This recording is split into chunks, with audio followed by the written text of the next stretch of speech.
Hello, everybody. My name is Jake. Welcome to the channel. Hopefully, everybody can hear me and see me. And hopefully, we are live because that is my intention. We have much to discuss. Bo, the cat, is here. And there is a new interview with a gentleman named Elon Musk.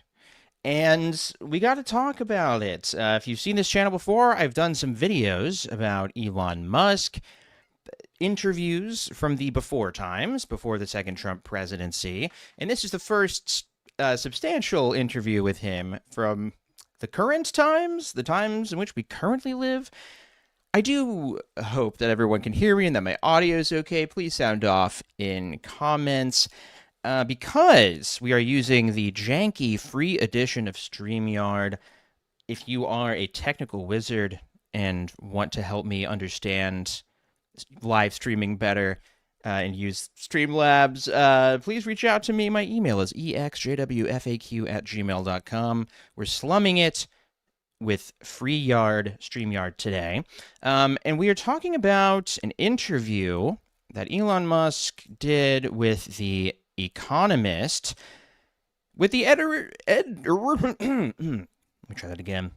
With the editor-in-chief of the Economist, Zanny Minton Beddos. I didn't know that was a person, but it is a person. She is the editor-in-chief of the Economist. Idiot.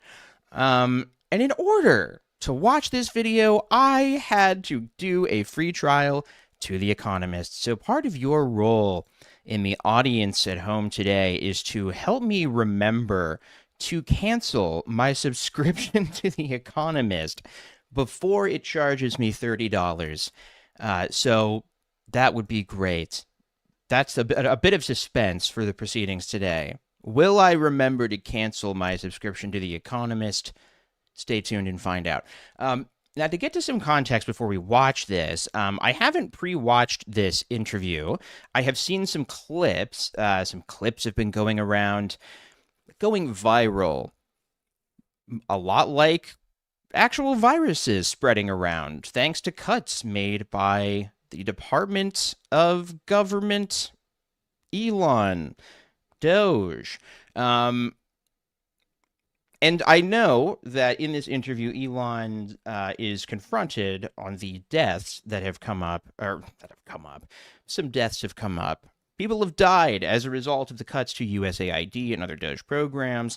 And as usual, he deflects and says this is ridiculous. So before we get into this, I wanted to just look at a couple of things to get some context here. Having watched a few Elon Musk interviews, I know that he tends to deflect and talk over people when they bring up good points that make him look bad. And Scion Wales says, from the clips I saw, he was 100% zooted out of his mind the whole interview. We'll have to keep an eye on that. I'm going to say I'm about 50% zooted. I'm still in my mind, but I'm feeling okay. We smoked a little bit of something that we don't need to talk about. Wait, it's legal in Ohio. I'm allowed to say I smoked some pot before we started. Ketamine is a hell of a drug and a hell of a job. I'll say it. I'll bet it's a full-time job to manage an addiction to that.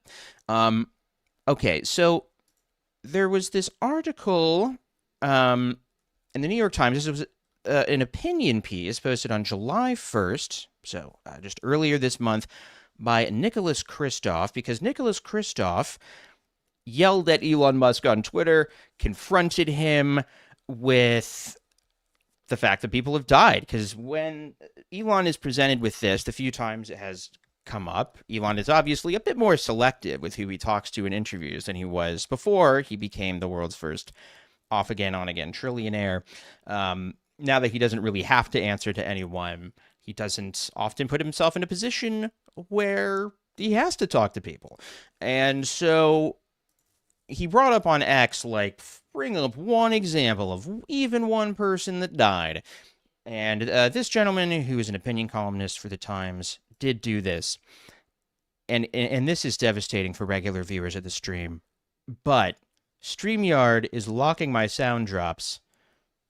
They raised their prices to like $80 a month. I just couldn't do it. so I can't play my sound drops, like the wonderful sound drop I normally play when I take a drink of the water of life. I tried using Streamlabs last time. It was so messy. I'm so bad at it. I just need some guidance there. I need someone who knows what they're doing to kind of walk me through some things. Anyway, so I just want to read a little bit of this because it's a good breakdown to preempt some things that Elon is definitely going to be bringing up in this interview. Elon Musk is newly minted as humanity's first trillionaire, but the world's richest man seems grumpy, and he definitely is not a fan of mine. Christoph is lying through. Oh, sorry. Christoph is lying through his teeth, he announced on social media this week. I got on his nerves for pushing back at his claims that his demolition of the United States Agency for International Development last year did not cost lives. The fracas began. What a fun word. I told you we'd have fun on this stream. The fracas began after Representative Ro Khanna, a California Democrat, said that Musk had possibly sentenced to death a large number of children, and Musk retorted that it was time to sue this liar. There is not even a single dead child, Musk protested on social media. I noted that I had met many families of children who had died, and that's when he concluded that I was lying. Musk's assertion that not a single child died is absurd, yet he doubled down. They cannot cite a single name of someone who died after the millions they falsely claim have died. Not a single name. I'm rusty on my impressions. Can you tell it's been a little bit since I've live streamed? So on X, the author here began to give Musk some examples. I want to read just one or two of these examples because I think they do a good job of explaining something that, at least from the clip that I saw, I have not seen this full interview, but, you know, Musk is like, name a single example of a child who died. And I'm pretty sure that the interview does not get into specific examples. And yeah, as Jack Dearman 5880 says, you know you're in a good place when you have to argue no children have died, and it's not, simply given as a base level. Yeah.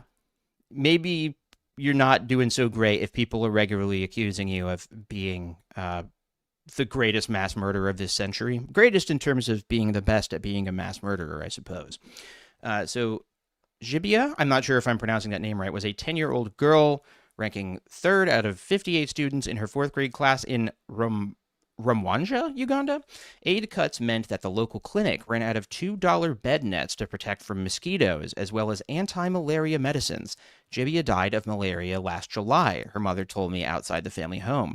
Medical records confirmed that, and health workers told me that she would have been fine without the aid cuts. Replacing her tattered bed net with a new one could have prevented malaria, and in any case, drugs would have helped her to recover promptly. And then this is a very sad example, but I do think it's worth. I think it's worth reading because this is actually very serious. Yama Freeman hemorrhaged while pregnant with her third child in her village in Liberia. The United States had provided ambulances to the local hospital, but the aid cuts under Musk and President Trump meant that the ambulances had no fuel. The strongest men in the village placed her on their shoulders and raced down the path toward town, shouting encouragement to her as they ran, but she bled to death along the way. Her parents and sister told me about this, and I visited her grave. This picture at the top here is this person. So the author says, I could keep going. A Boston University researcher estimated that the aid cuts have cost more than 750,000 lives worldwide. A study published in The Lancet, the British medical journal, forecasts that at present rates, the aid defunding will cost 9.4 million lives by 2030. And so that is what Elon stands accused of. And of course, when he's confronted with these things, and I guess when his defenders are confronted with these things, they're like, well, you can't prove that. These are just projections. Well, not in these instances. These actually are specific instances of specific people who died as a result of Musk's cuts to USAID.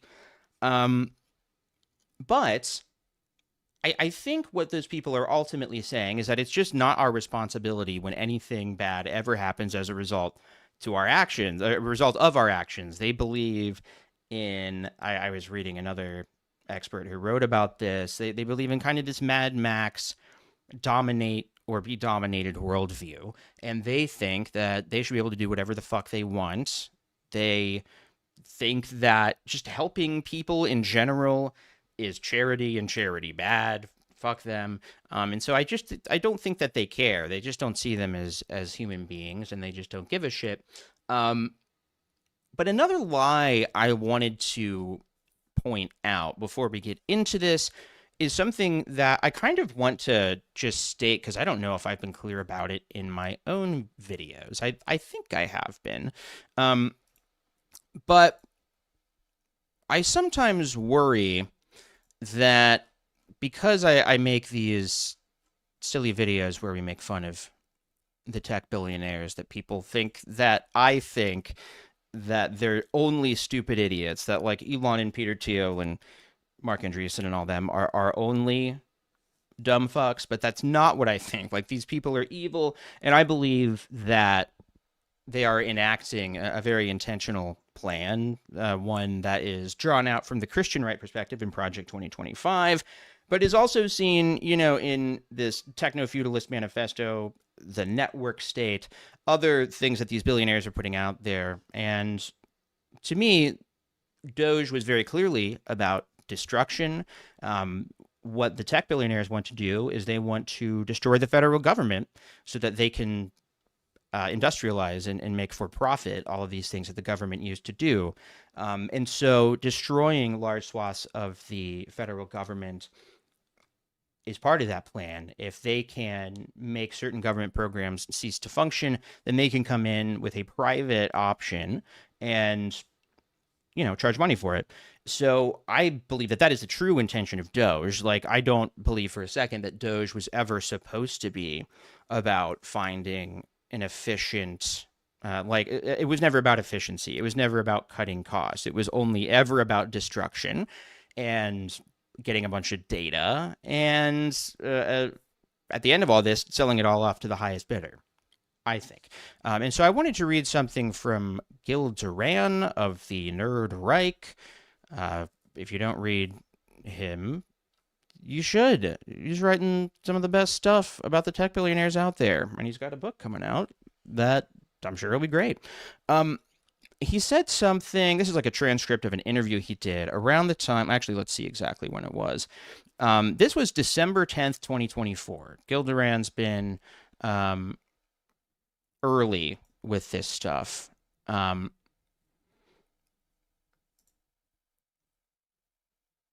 Water of Life, briefly.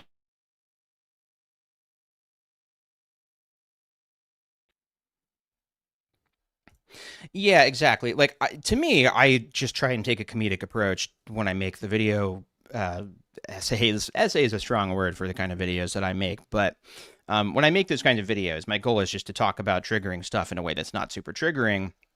And with the Frost Nixon series, where I talk about the Elon Before Times interview, my goal was to kind of ramp up in intensity and, kind of start off by not getting super into the larger politics of it. I think you see at the end of the BBC interview one that we're kind of ramping up into this nerd right kind of stuff. And yeah, I think they're evil and stupid. I think that they have genuinely been radicalized into a kind of destructionist ideology. Some of them are more religious about it, and some of them are more, I don't know, just kind of like brain dead, brain worms, brain rot. Let's say brain rot. They've rotted their brains with this kind of social Darwinism, techno-feudalist shit. And so I do prefer to ridicule them, but I also think, like, this shit's really serious. I just think that it's not written in stone, and they're not gods. We can defy them. I saw the Odyssey, okay, and I learned that I can defy the gods. I don't know if that's actually the point of that movie, but that's what I took away.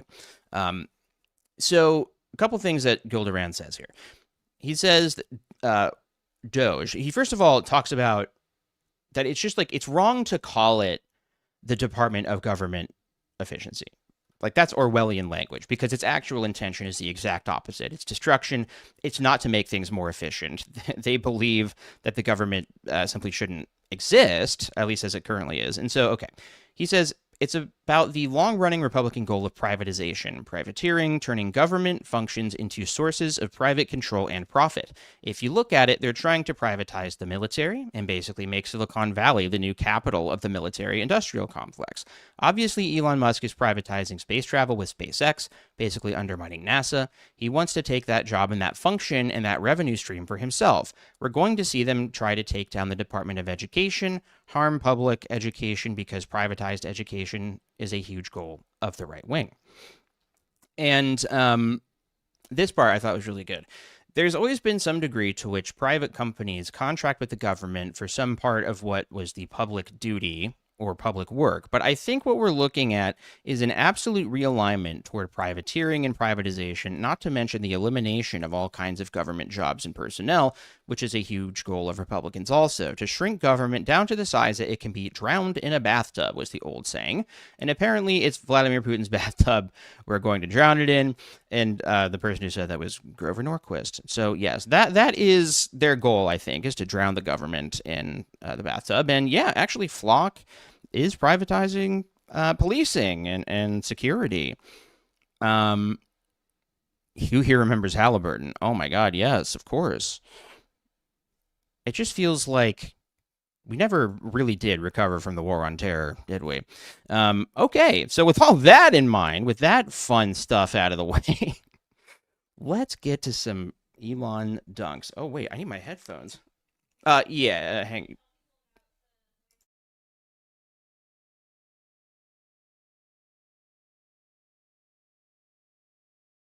All right. I did want to shout out, by the way, before I get into this. Wally Stogner90 says, "Hey, Jake, been reading your book. I've been really liking it. Thank you." Yeah, if you look at the links in my profile on YouTube, I should have a link to my Substack in there where I'm releasing chapters of a novel I wrote one chapter at a time. It's like an exorcist story that takes place in Jehovah's Witnesses. It's very fun. I've said the word fun a few times and then proceeded to do zero fun things, but let's get into this. Just got to share my screen. The Economist. Let me know if you can't hear this for some reason. And I just skipped past this introduction. Elon Musk, thank you so much for joining me on The Insider. Thank you for having us here at Tesla Giga. It is really hard to introduce you without using superlatives. How's the volume on that, by the way? I think more to build the future than literally anybody alive right now. I'm doing a lot of building in general. You're doing a lot of building? I'm sort of an instinctive builder, I suppose. I just like building things. You are, but you're building... Uh-oh. Why are we loading? Why is it being slow? No, The Economist. What's wrong with you? Oh, this is going to be really devastating if we just can't get the Economist website to work. Oh dear. Oh dear, The Economist. What are we doing? You know, run around building things. Anybody alive right now. I'm doing a lot of building in general. You're doing a lot of building? I'm sort of an instinctive builder, I suppose. I just like building things. You are, but you're building...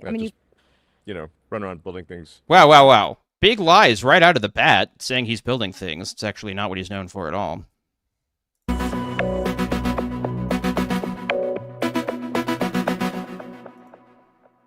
Elon Musk, thank you so much for joining me on The Insider. Thank you for having us here at Tesla Giga. Tesla Giga? It's really hard to introduce you without using superlatives.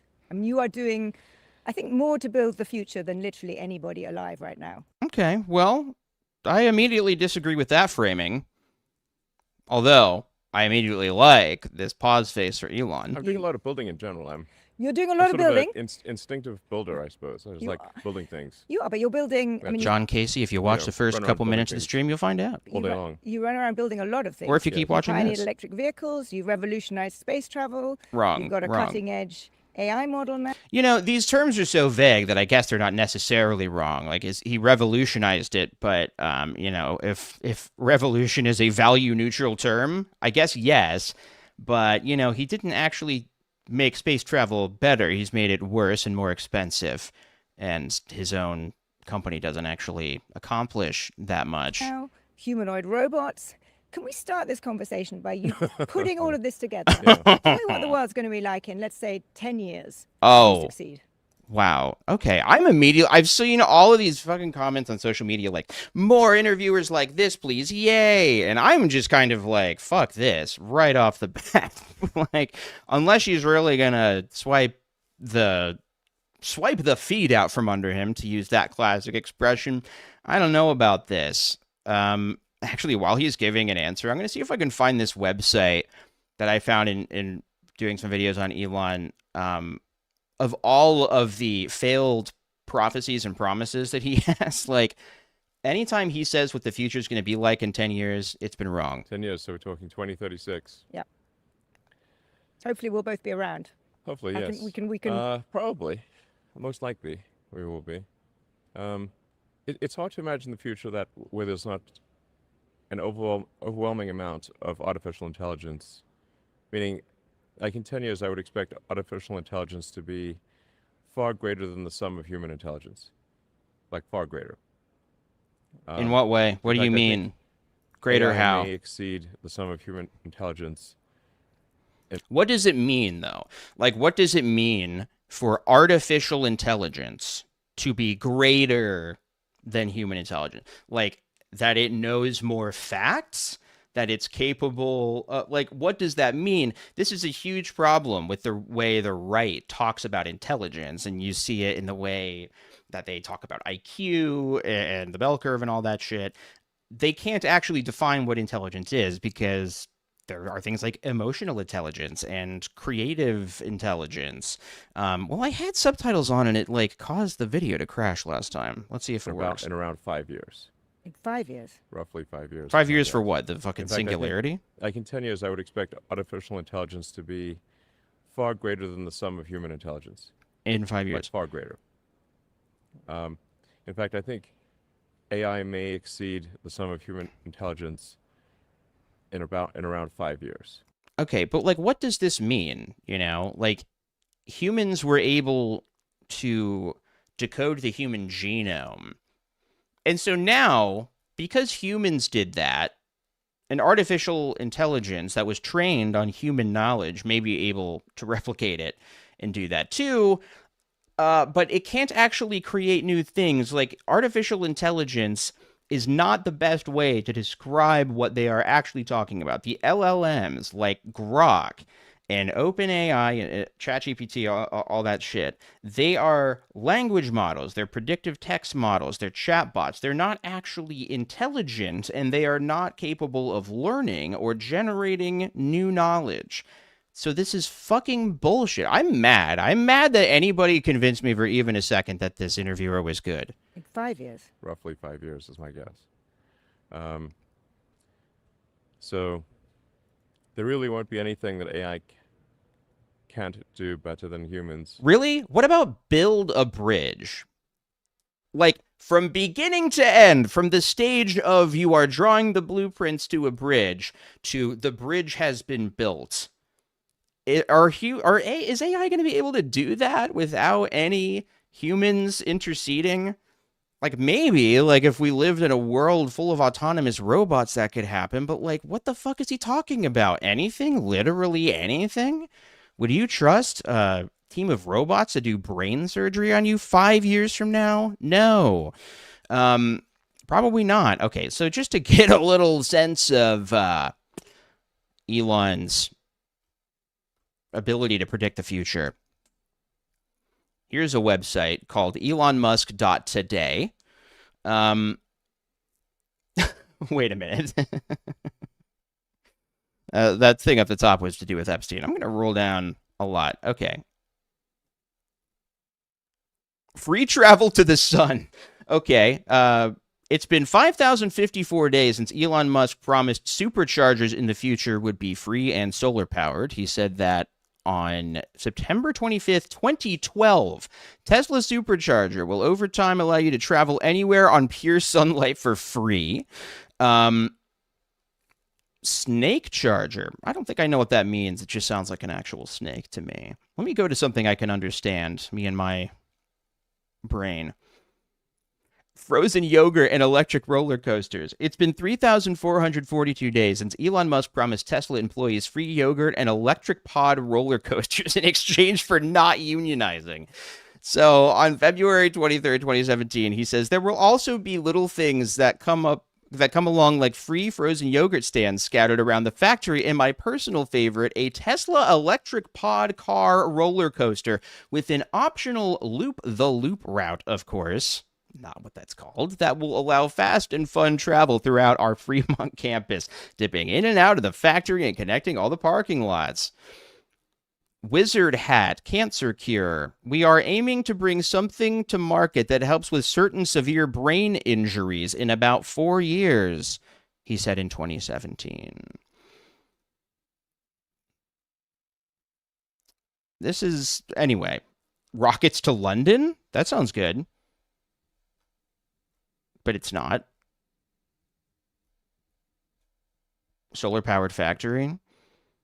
It's been 2,894 days since Elon Musk promised that the Tesla Gigafactory would be solar-powered by the end of 2019. And did she not say that this is the Gigafactory at the beginning? So the factory that they're sitting in right now was supposed to be solar-powered like 7 years ago. Apart from being human, perhaps. At a more prosaic level, what will life be like? Prosaic. It's a very smart kind of person who uses Most words likely like outcome that, isn't it? Is an age of amazing abundance, where anyone can have anything they can think of. This is a. I've never done a Ezra Klein impression, but if I was going to do one, it would be like this. I think if I was really going to do Ezra Klein, I'd have to get really close to the microphone and you could hear all of my mouth sounds. But boy, this guy talking like old EK and DT, Ezra Klein and Derek Thompson, with this abundance talk. This may sound preposterous, but well, here we are in 2026. Yeah, let's speed this up a Let's see where we tad. stand in 2036. Now, of course, there are things that could derail this, like a massive global Pandemic? war or something like Oh, that. But assuming that there's not World War III, I think we're headed for an age of amazing abundance. So this is, I guess, a message of optimism.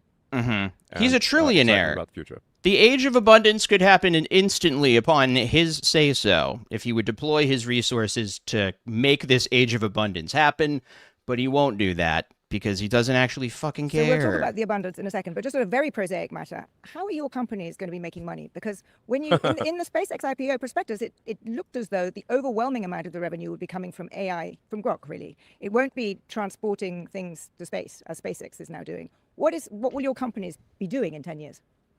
And how will they make money? Well, you can really think of the economy as digital and physical intelligence. Yeah, sure. So That's how I what think we of have the economy. right now, advancing very rapidly, is digital intelligence, obviously, with AI. Wait, let me think about this. Digital and physical intelligence. I mean, is he just saying that our economy, or is he saying that like this is the definition of economies generally? So what we have H right now, sounds all the advancing very time. rapidly, is digital intelligence, obviously, with AI that is, it seems that, well, almost with every passing week, there are more AI breakthroughs. It can do something amazing that it couldn't do before. But it's still somewhat confined to the digital realm. It doesn't have end effectors. You need the end effectors. It can't build a bridge, can it? Humanoid robotics. You need basically lots of bots. You don't need humanoid robotics for AI. This is Angela Collier has a good video on this about, and I'm writing a YA sci-fi thing right now. And I've been thinking a lot about her video on humanoid robots and how they don't actually make sense. Like when we designed robotic vacuum cleaners, we didn't design a robot to push around a vacuum cleaner. We designed an automatic tiny little vacuum cleaner, right? And so there's really no need for humanoid robots ever for any reason. Like it doesn't actually make sense. When we made the dishwasher, we didn't design Rosie the robot from the Jetsons to wash dishes for us. We just made a little box that fits under your sink that washes the dishes, right? But he's a fucking idiot who's not creative, and so this is how he thinks. In a nutshell, he's like literally imagining and then you can go from the robots from intelligence iRobot manifesting walking itself around. only digitally to shaping assets. Exactly. And you say, what is an economy? An economy is Yeah, what is an economy? the production of goods and provision of services. And if I'm just thinking of Homer. Money can be used to buy goods and services. A vast number of robots with the math. I just want to. I'm going to skip past this shit. But I'm reading the captions and I'm like, I can't because he's saying crazy things that I want to hear. you have vast numbers of robots with vast amounts of digital intelligence, you have a sort of a quasi-infinite economy. Quasi-infinite economy! Oh my god, have you imagined an infinite economy? Whoa, a quasi-infinite economy of robots who have knowledge exchanging goods and services forever and ever.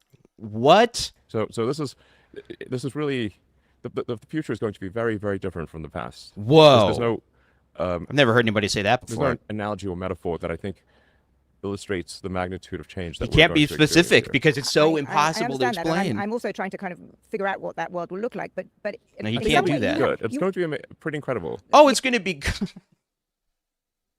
Trust me, guys. The world richest man who is getting rid of all of the places that try and cure cancer and get you ambulances. The future is going to be really good. So far, he hasn't mentioned humans. Okay, I might have just outed myself as a secret robot, but so far he hasn't talked about humans at all. He's only talked about Yeah, robots. we'll also, there were some risks Yeah, but too. there's We'll come risks. to those. I We'll come agree. to those. But Yes. just on how then you make money, because in the end, Oh. people are buying your shares because they expect you to make Uh-huh, money. uh-huh. You sell I'll make another robots. prediction. Money won't matter in 2036. I'm not sure that the people who bought your shares think that money won't matter in 2030. A good point from the okay, a point for what's her name, Zazie Beetz. Is he being interviewed by Zazie Beetz? No, Zanny Minton Beddoes. Okay, that's my bad. What do you want money for? Is that what this fucking guy just said? Is that what the world's richest man just fucking said to The Economist? I just can't fucking believe it. Like, we cool people watching this channel know that money is a thing that humans invented, right? It's a social construct like fucking everything humans have ever invented. And so, yeah, I can envision a world where there is no money. I cannot envision Elon's world with no money because even his project that he's a part of, I mean, maybe he views himself as independent from like the Peter Thiel project, but their plan is just to replace our current financial system with cryptocurrency, which is still money. Like, is he talking about communism? Is he if he wants to eradicate currency and have universal basic income, he's talking about luxury-based communism. Make money. I'll You sell make another robots. prediction. Money won't matter in 2036. Has he been hiding Not his sure that power the people level? who bought your shares think that money won't matter in 2036. What do you want money for? You want money for goods and services, right? Oh, yeah. Elon Musk just wants trillions of goods and services. That's why he wants $1 trillion, is for all the goods and services. Like, what the fuck are you talking Want about? money for, obviously, food, housing, transport, entertainment. Well, if that is so abundant that there's more, that the robots and AI are providing more goods. Motherfucker, I'm telling you, there's something with these subtitles really. It breaks the internet. It's like Ralph. I think I'm gonna have to turn him off. I am so fucking upset that they didn't just post this on YouTube, and I had to go to their shitty bespoke website and get a subscription. And services than any human could possibly consume. What do you need money for in that case? But you're Fucking irony. Is she not going to talk about the irony of this guy saying that if you have that much money, you don't actually need any more fucking money? Is that really what Elon Musk's argument was? God damn it. creating these robots. Are you I guess then between selling? now and then you'll need money, sure. Are you? Was that are a you little voice selling- crack? Could possibly consume. I think we might have to go slow motion for this. What do you need money He goes, for "Whoa." in that case? But you're creating these robots.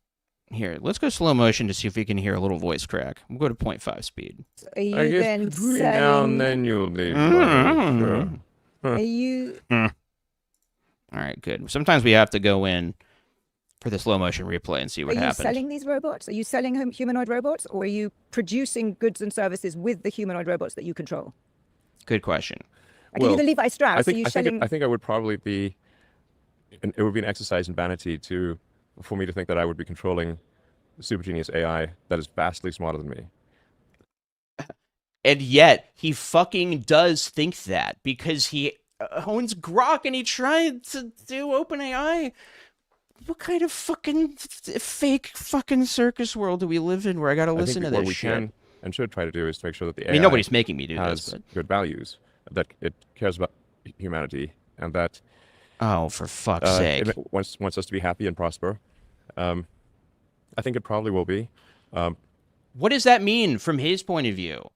We don't like happiness, prospering for a robot to have good values. Elon's a fucking white nationalist whose only belief is in dominating his political opponents. He doesn't have, and that's the fucking belief system that Grok is being trained for. He started Grok to be an anti-woke AI, to be the edgy counterpart to ChatGPT. Like, that's the explicit reason why Grok exists, and that's why fucking Mecha Hitler happened. So, like, what is he talking about? What my biological neural net tells me is that the most important thing for this. All right, let's check out his shoulders, everyone. I'm curious. If that's the case, I think it will foster humanity. So let's unpack that. You're sure that humans will no longer be in control in 10 years' time? I think it is unlikely. In the same way that if the difference in What am intelligence I between listening to? AI, What the fuck am I listening to? What the fuck am I doing? Like, what is our world right now that on the front page of The Economist, not the front page of An Economist, by the way, the front page of The Economist is an interview with the world's first trillionaire who is here promising that in 10 years, humans will control nothing. Robots will control everything, even him. This is a fucking insane claim to make, and if anybody thought it was serious at all, it would matter, but it doesn't, because he's just a liar, and, like, we just can't do anything about it. Like, we just can't. He's just going to keep saying shit. and humans is vastly greater than the difference in intelligence between AI and chimpanzees. It's hard to imagine that the chimpanzees would be in charge. I'm What? really And struck we by are this. essentially an evolved form of chimpanzee. So it wasn't that long ago that we were swinging through the trees, eating bananas in the jungle. And we still eat bananas, by the We way. do. We do. And Oh, wow. Good point. Sometimes He's got a swing point through trees as there. well. Yes, we sometimes swing through trees. It's kind of fun. It's sort of reminiscent of the past. Huh. For all time's sake, swing through. What would you say is the big fucking difference between us and primates, Elon Musk? Because as you're pointing out, it's not actually the eating bananas and swinging from trees, two things we can still do. It's fucking sentience and intelligence. It's the ability to imagine and communicate and create and form communities. Humans made all this shit in your fucking factory. They made all the robots too. So I don't understand The trees once in a while. what's going on in this You know, guy's there should be head. more swinging through trees. I bet it's way more fun than people think. I'm with you on that. I'm definitely with you on swinging through trees. I love swinging through trees. But I'm really struck listening to you say this now, because I've been listening to a bunch of things that you've said over the years. Yeah. And 10 years ago, you were on a podcast, I think it was with Neil deGrasse Tyson, and you said that the thing that terrified you most was rapid recursive self-improvement in AIs. Yes. And that you said, and it really struck with me, you said that we will just be the pet Labradors at the best. Well, then. Now you see... Labradors are pretty happy creatures, that's my But in experience. 2023, you asked for a slowdown in AI because you were worried about it. Well, I signed on to, as one of Uh-oh. She's starting to bring up claims Elon Musk has made in the past. This is one of his least favorite things. We've talked about this in the Frost-Nixon series, right? Nothing that Elon has ever said in the past matters, according to him. The only thing that ever matters is what he's saying right now. Anything that he has ever said before is complete bullshit, complete subject to change at any moment. So anytime he is confronted with things he has said in the past, he will either say, no, I didn't say that, or what I was actually trying to say is this. And so he can never be proven wrong on anything, you see, because all you're ever doing is misinterpreting stuff. What he really meant to say is what he's still saying right now. 500 people. I was just 23, you asked for a slowdown in AI because you were worried about it. well, I signed on to on. He as called one it the of many, greatest. like 500 people. By the way, I was he just, called it fucking demonic. He said it was a demon. I was gonna include this in a video, but it was a little forced, so I've been kind of saving it. But I found this old clip of him talking about AI where he says it's like unleashing a demon. Like there's a possibility that they're unleashing a demon, which I just was gonna do because it's funny to juxtapose it against him saying demons of the mind. Ooh, that's what I was gonna do. But like Elon Musk was actually terrified of AI, like when he was starting OpenAI with Sam Altman, and you can see why. He's a conspiratorial person who does drugs all the time, so he gets freaked out by stuff, and so he was sincerely worried about it. And then it's like AI gave him the classic villain, "We're not so different, you and I," speech, and Elon's like, actually, maybe I should join forces with the Emperor. The AI said, join me, Elon Musk, and together we can destroy humanity. And he said, yes, I submit to your teachings, Grok. one of many signatories on that thing. But I think even last year you said, I know, where was it, Ted Cruz's podcast, you said there was a 10 to 20% chance of killer robots wiping out humanity. Yes. So you sounded worried then. Now you seem very relaxed about it. Have you changed your view? I still think there's risk associated with AI and robots. It's not zero. I guess I've come to Look at him looking around. my sort of philosophical conclusion is to look on the bright side. Hey, why the hell not? This fucking guy has done every crime imaginable that is not actually good at anything, and he became a trillionaire. I mean, he's good at already having money when he was born, and then rallying people to his cause. He's good at buying other people's work and fucking people over. He's good at having been born into an incredibly lucky life where he had a bunch of money, and he's really good at having a sociopathic personality where he doesn't give a shit what happens to other people. I mean, he's really good at that. To really stop this incredible momentum of AI and robots. Perfect. And at times I sort of think, well, perhaps even if there was a stop button, we probably shouldn't press it because the most likely outcome is incredible abundance for all. A thing That's that what I could thought, happen now, you fucking idiot. It's just like, in their own brains, I feel like it's a delay tactic for their own personal responsibility, right? Like they obviously are called out a lot for the good that they could be doing in society, but that they simply refuse to do. And so what they used to convince themselves of is, no, but I'm doing effective altruism. I'm raising as much money as I possibly can and then filtering it to the right charities. And that's actually the best way to save the world. Capitalism must exist. Obviously, can't do anything. We can't even regulate it. We just have to have it until it's fascism. And then we just have to keep going. We just have to keep pushing in this direction. That's why he doesn't want to hit the stop button, because the stop button means that he would have to deal with AI being the thing that it is right now. Ed Zitron, the tech journalist Ed Zitron, has a very good line that like interviewers need to, and journalists need to, force these tech guys to talk about AI in terms of what it can do currently. All they ever do is talk about what it will be able to do, which is all existential and scary. But when you just talk about what it can do right now, and the way that most of us encounter AI, we know it's not that fucking impressive, actually. Like, it makes mistakes all the time. It's like, at first I thought maybe this will be better for searching on some things, like searching for information on the internet. Maybe it'll be better for finding things, and it's not. Like, it's actually made search worse across the board. It's ruining all these other kinds of technology.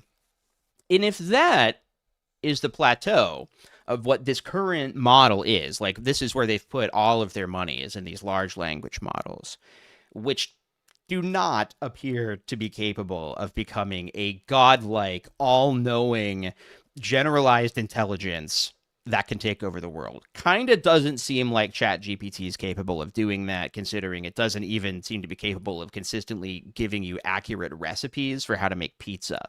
So, like, probably that's not going to happen.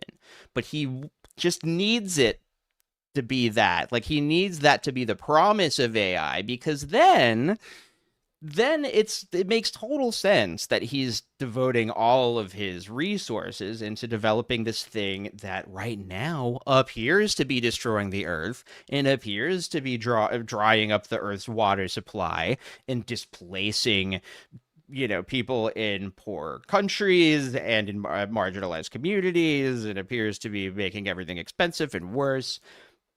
But that's just the speed bump before abundance. It's borderline Struck me religious that the way now they you talk seem about to it. have decided it's inevitable. Let's hope for the best and go for the ride. Yeah, I mean, yes, pretty much. Let's enjoy the ride. Is I think my philosophy at this point. Because I mean, Yeah, honestly, that is their it's philosophy. there seems to be just an inexorable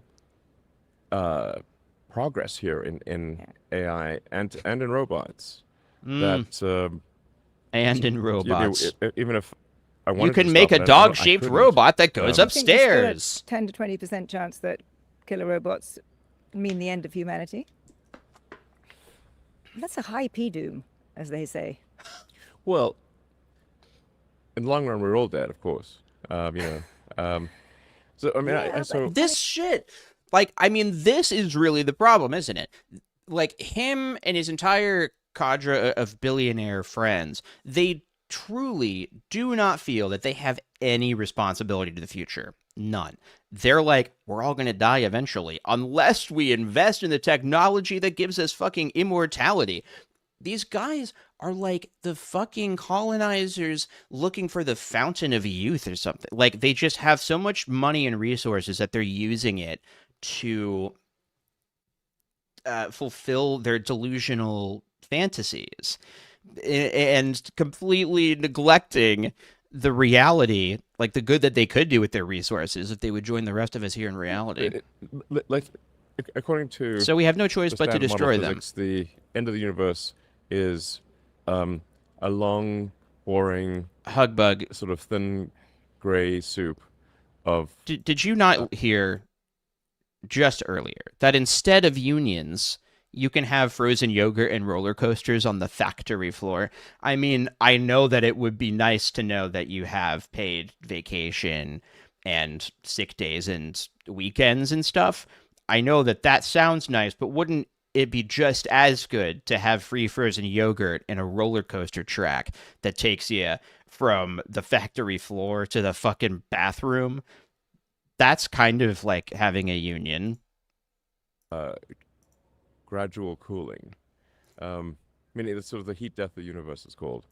So now, if the heat death of the What was this universe, fucking gray soup he was talking about? the standard model of physics, the end of the universe is um, a long, boring, sort of thin, gray soup of uh, gradual cooling. What? Meaning it's sort of the What? heat death of the universe is called. What? So now, if the heat death of the universe is in fact the outcome for our reality, then it really is all about the journey, because the But destination is terrible. That's 10 like years a is not million very. years from Yeah, I now. get that, but that could be a long way Yeah, it's a very ahead. long way. And you're Very, basically very, Thank you, saying, very long Zazie. way. if it's 10 to 20% in 10 years, would you go into one of your rockets if you thought there was a 10 to 20% chance of it blowing up and killing? Yes, the answer is yes, because there is about a 50% chance that they blow up, and they do put them on the runway and put people in them. you? Yes, but let's say Very important. you can't do anything about it. Okay.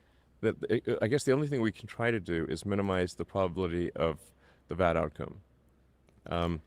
I have a great idea Trying for to that. stop the intelligence in I can think of a robots. really good way to minimize bad outcomes right now. I mean, for the longest time, I declined to participate in AI, or was, created OpenAI as essentially a counterweight to Google, because at the time they had more or less a monopoly on AI. And then you realize that monopolies are good. And then Anthropic spun out of OpenAI. And if anything, it seems like what my actions have really accelerated AI. I wasn't really aiming to accelerate AI. Yeah, because you fucking... In creating OpenAI What? and then having Anthropic spin out of that, and now currently Anthropic's the leader in AI. I mean, these actions have actually resulted in knock-on effects that accelerated AI. Whoa. Who could have seen this coming? Starting OpenAI and hiring the world's top scientists in this field ended up accelerating AI because you were explicitly trying to. Like, the OpenAI wasn't started as like a containment field for AI. It was to develop AI ethically. That's their, their stated goal was to develop this technology with the goal of it being this it's not a profitable company. It's not a company at all. If we ever reach artificial generalized intelligence, we will basically self-destruct. Like, we'll just share our research with all the other AI companies. This is essentially the Manhattan Project of AI. Like, the Manhattan Project wasn't trying to stop the atomic bomb from being invented. It was to try to do it before the Nazis do it. And like, what they're doing is just trying to develop artificial generalized intelligence before China does it. Like, that's kind of their calculus. So I'm just like, nothing he's saying even makes any sense within his own worldview. So it just seems like all roads lead to... Yeah, he's had to go in there and tinker with the levers. So then I'm like, okay, well, you can just sort of be sad about it or join the club, I suppose. Well, you've certainly joined the club. Yeah. You've definitely joined the club. But you didn't join them, Well, you've clearly done that and very successfully. But what about trying to minimize the risks? And a number of the other leaders of model makers have been pushing for different ways to try and minimize the risks. Just last week, Demis Hassabis came out with a proposal for a private-public regulator. I think you said it was a good starting point for discussions, I think. Do you think you guys should be working more actively to get something in place to control the risks, or do you think that's impossible too? My recommendation to Demis, because I talked to him for a few hours before he published his piece, was that... hours, wow. The most immediate thing that we could do is to have the leading AI companies at least just meet.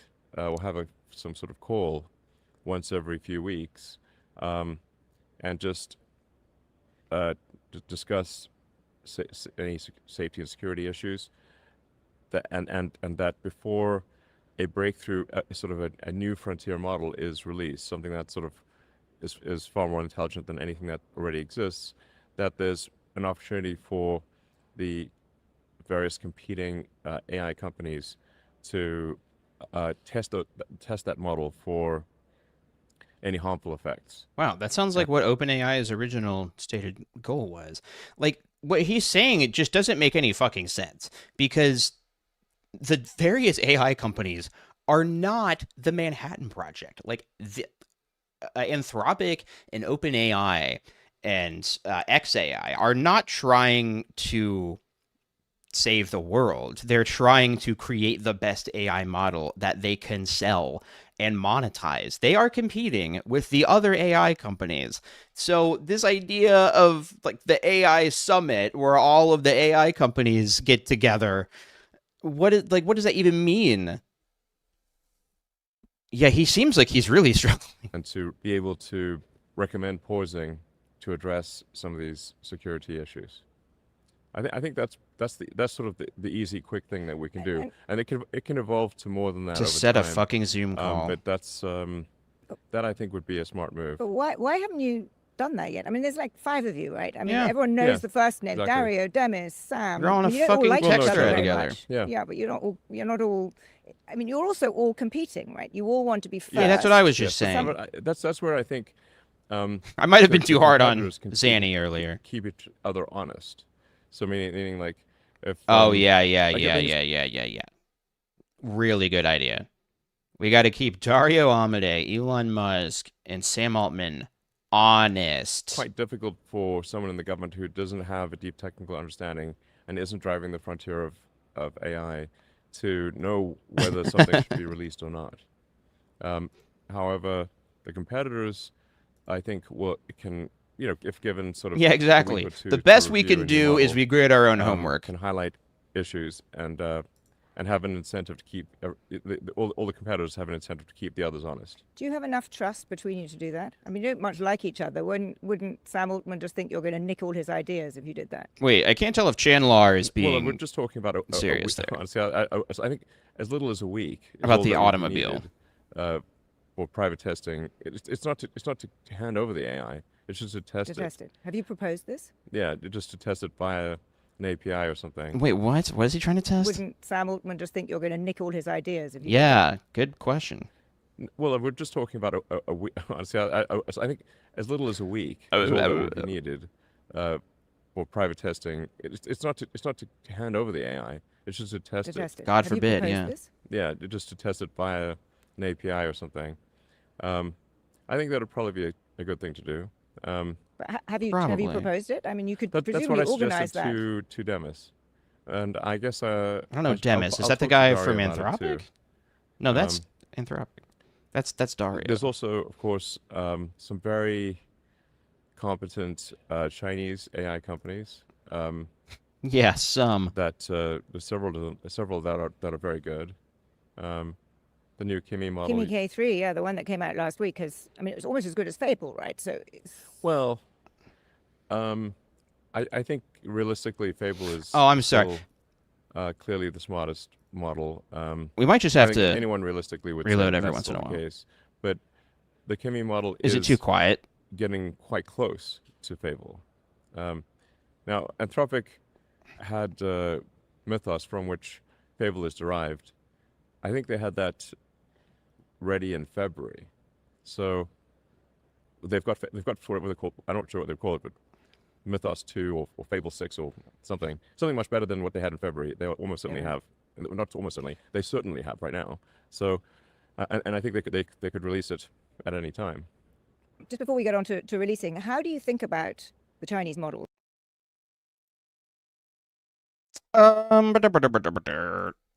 It's historical. Infinite branches of a new economy. Well, I'm not worried about any of them. Like, I'm not worried about AI destroying the world. I'm not worried about AGI and sentient robot. Like, I'm not worried about this technology the way that they're talking about. Like, the reason why I'm worried about the economy as it relates to AI is because of the fact that they can't actually generate enough revenue to make up for how much money they have spent. Like, they have hundreds of billions of dollars. Their finances don't add up. Like, they're hiding money around. It's like this circular infinite money glitch being cycled between a handful of different companies, and the only thing that they're really building is data centers, which, are very, very bad for the planet, and also by the time they're built are outdated because the GPU, like, their economic model for what they're doing with AI makes no fucking sense. Like, I'm not worried about AI in the general sense that they're talking about. I'm worried about what these motherfuckers are trying to do with AI. Like, the invention of the automobile, cool. The automobile's cool. But, we did build our entire society around, like, interstates and driving, and there's been a lot of critical analysis looking back at that time and thinking, that might have been a mistake. Maybe we shouldn't have built our entire, like, all of our cities and all of our suburbs and all of our communities around driving. So it's something you can fuck up that might not necessarily be immediately obvious. But, like, Yeah, I don't necessarily disagree, but I don't think that LLMs, the thing that they are pushing out right now, like Claude is not the fucking automobile. And Anthropic and ChatGPT, like even generative video, it's just not clear. Like, it's just not clear what the actual innovation is. It's not clear how what they're doing can actually create jobs. And so it's not that like I'm trying to be a Luddite about it. I think technology is cool, but what these motherfuckers are doing with this technology is irresponsible. And the technology itself doesn't do what they say it's going to do. It doesn't say, or like, it doesn't do what they're saying it's capable of And the doing. geopolitics of it. Are you worried about the Chinese And the more catching up data and they getting fed ahead? into it, it's Given that the plateaued. Chinese AI companies are doing as well as they are with a relatively small amount of compute, it seems though Uh as huh. that if they had a lot of compute, um, there's a good chance that they would be the leaders. No, wrong. They have managed to do what they are doing by not, because like their entire idea of compute, which is just like processing power for the AI, like that's why they are building data centers. But we don't actually know that that's the most effective way to train AI. Like, we don't know that. They're moving so fast that we don't actually know that what they are describing as like the best way to train AI models and all that shit. So, like, what China's been able to do, from what I understand, is they've been able to train and implement models that are every bit as sophisticated as our models while using less processing power. And that is a sign that what Americans are doing, and I guess the West, I mean, it's not like only the United States has ChatGPT and all this shit. I just think that what they're doing is kind of a smash and grab And con at some job point, they probably will have a lot of compute. relating to the destruction stuff we were talking So about they will, earlier. ergo, they will be the leaders. If it destroys the U.S. economy, that's great for them. Like, There's if a it good chance that destroys they the are the leaders value at some point. of the American dollar, that's great for them because they want to come in and have crypto be the new world currency anyway. So if they break the economy and break the value of the dollar, like they don't actually give a shit because they're insulated from all that, and then they just get to move on to the next grift. Have a sort of like a boxing match or a fighting match with the robots, which is quite entertaining. And I saw some Okay, video. okay, okay. I want to skip ahead to just a little bit here because I'm going crazy listening to him talk about AI. Could regulate themselves. It's Okay, let's really hear him talk it's about. really just the U.S. government and the Chinese government that have the power to take action here.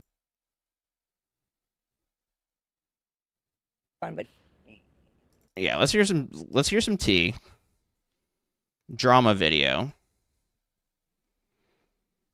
I think we have yet to see how much AI will revolutionize things like healthcare, food production, potentially any efficiency problem ever. Yeah, like I think that there are things that it could do, but the things that it can do right now do not justify the way they are handling this technology. It's an industry group that decides how movies should be rated, whether it's MPAA. appropriate for young children or not. And that seems to have worked quite well. So Yeah, Musk has never complained about and that. then you really just ask the government to intervene if a company is doing something very dangerous and refuses to take action to reduce the danger. And by the way, he's just saying this because he doesn't think that the government should actually fucking exist. Like he thinks that he should be the government. I think this is a tricky one. But you guys don't much like each other, and you don't much trust each other. You're insulting each other on social media constantly. Yeah, So yeah. do you- Also, I want to push back on Chandler here just because efficiency, I'm going to say, is like a value neutral term too. Like DOGE was all done in the name of efficiency, but it made the government significantly less efficient because efficiency wasn't actually the goal of DOGE. The goal of DOGE was to destroy these institutions in the federal government so they can eventually be privatized. And this isn't like speculation. This is the shit that they write down in their manifestos. That's what they want to do. And so, um, you know, like our healthcare system, right? Um, there's a.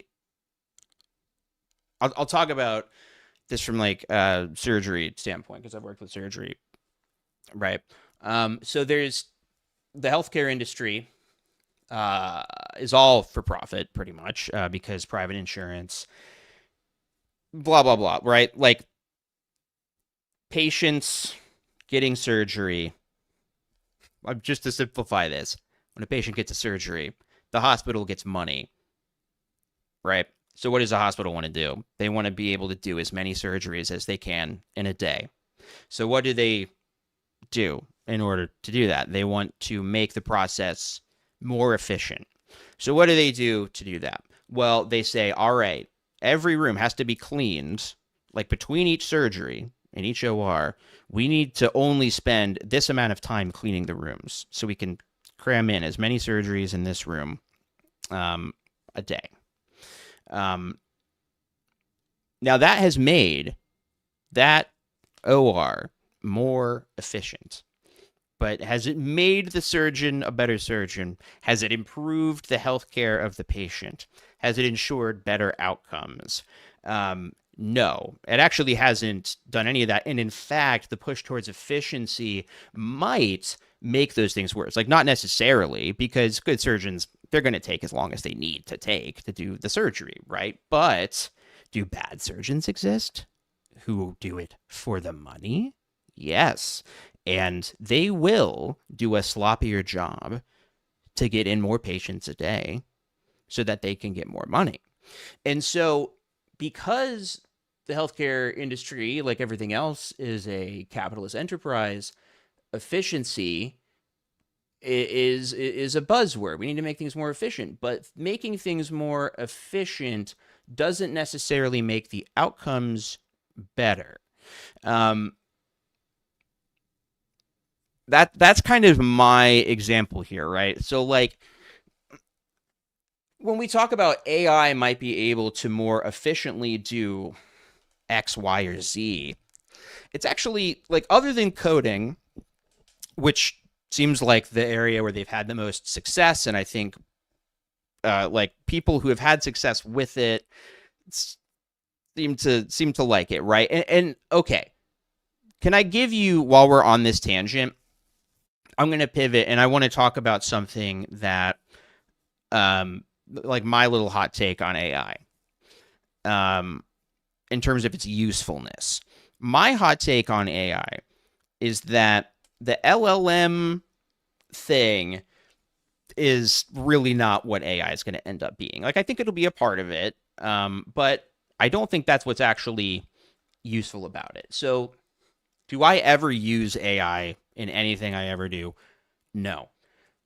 But do AI tools exist in my video editor or in the app that I use to make thumbnails? Yes.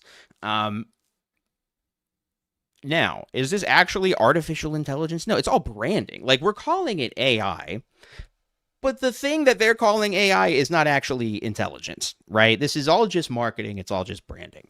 And if we just called chatbots, we might not be as excited by them as we are when we call them AI. Because, and we see this through people, you know, fucking killing themselves because they think that this is an all-knowing robot giving them the truth. You know, that branding really, really helps that it's AI. So anyway, like in my video editor, it can analyze a video and automatically generate subtitles. And not only that, but it gives me the text, and I can then highlight the text and make a clip just by doing that. Now, when I first started doing the channel and I wanted to make a YouTube poop, I wanted to make an edit, or just find a fucking clip from an hour-long video, I had to watch the whole clip, and I had to note, okay, this is when this happens, and then I had to clip it out.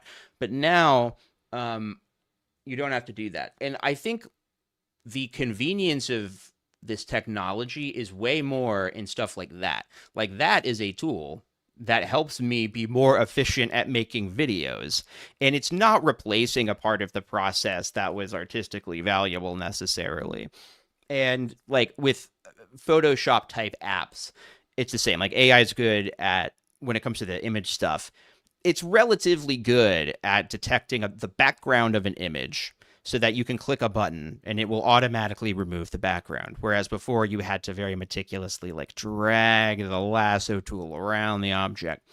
It's not perfect. But so to me, I think that what AI is ultimately going to be used for and most useful for solving are things like that are kind of on the periphery of this conversation. And that's kind of my hot take. Like, I don't think that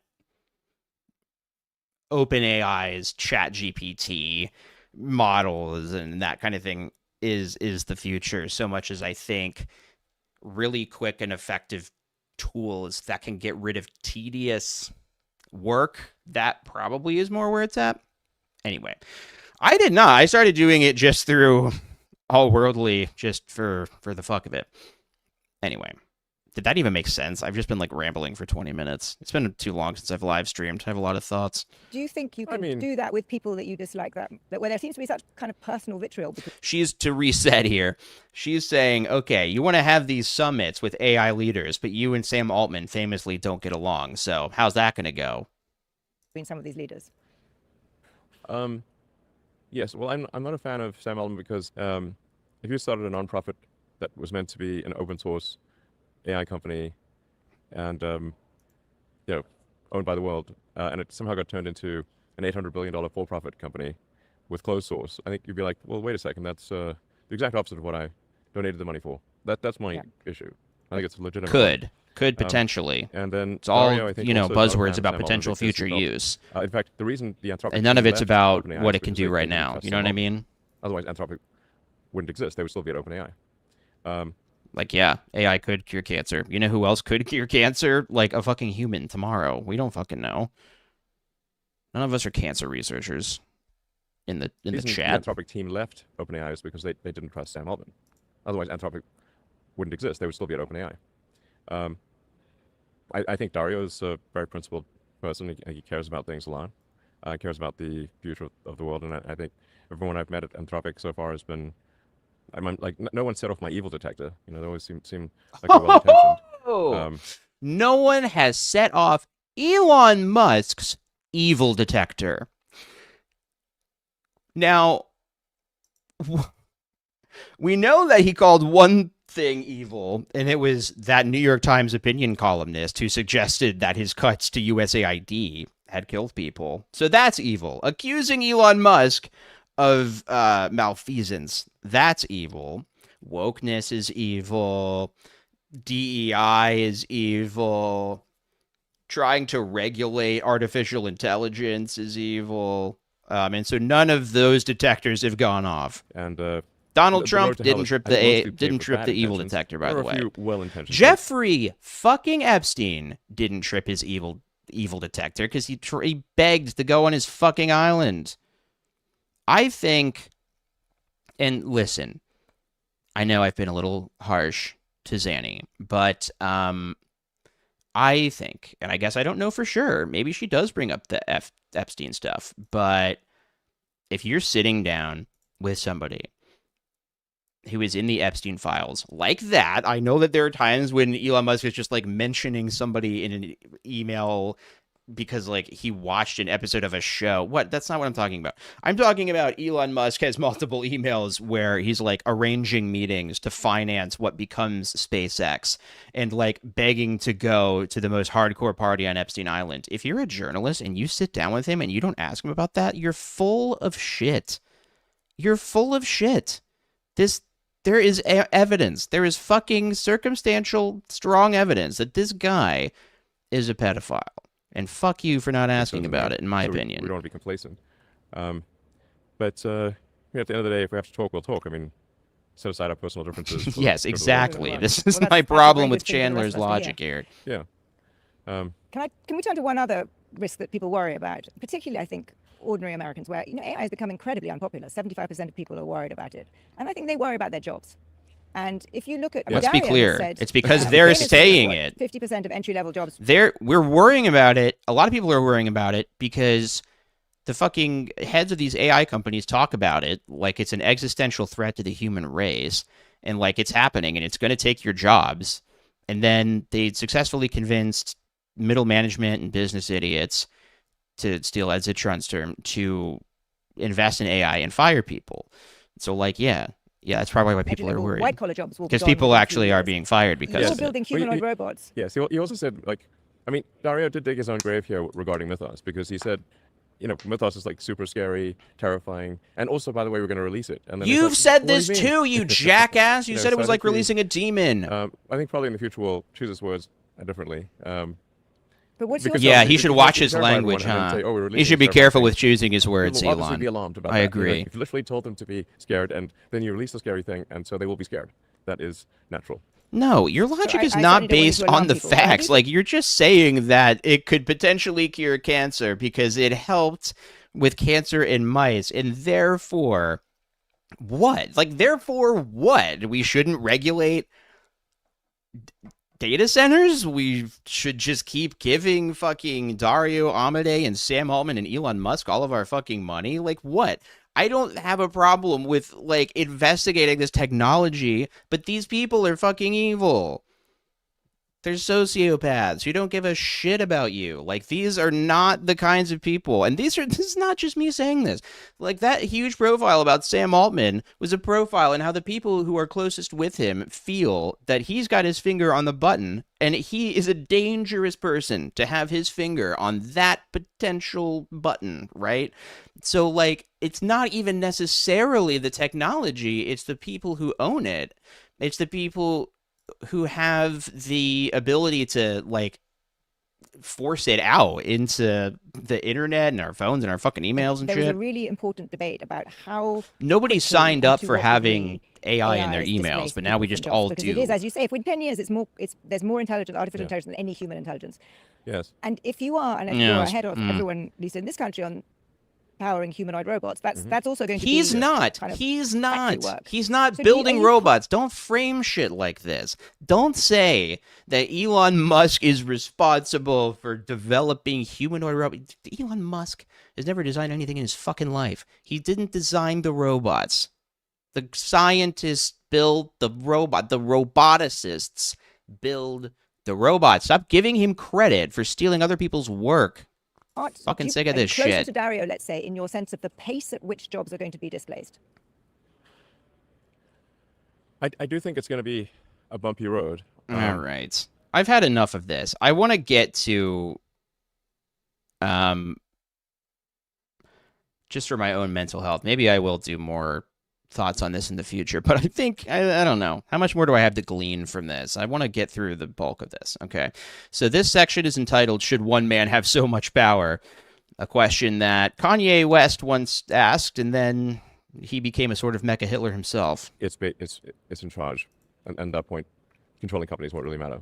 Well, let's talk about that, because I think one of the other things that worries people about the direction we're heading Chandler, in, okay, here's something that I feel like we're talking past each other on. I think I said this earlier, and I think it's clear. You're talking about, like, oh, well, the internet is derivative of the telephone, and everyone was worried about the car. Do you know why? Because, like here's the difference. We know what a fucking automobile is. We know what the internet is, right? Like, we can describe what it is and what it does and how it works. And the telephone is a thing that we all understand. It can describe.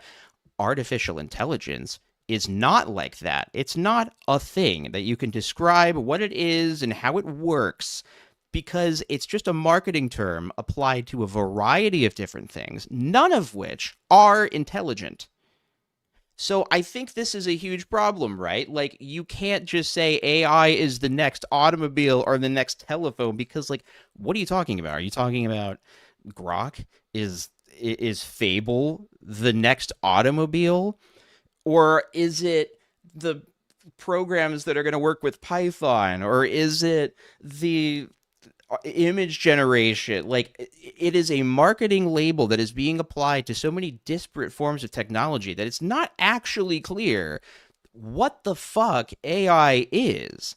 And I think that's a pretty big problem. Like, you can build an automobile and show someone this is what this thing is. And no one could predict that a fucking Lamborghini would exist when they saw the first, crank it from the back automobile. But like, this is like, you can't even necessarily describe what AI is because it's not necessarily the most accurate label to the thing that we're being told AI is. Like, this is my problem with this whole conversation is like, from what I understand AI to be, this shit is not the next like automobile or the next internet. It's like,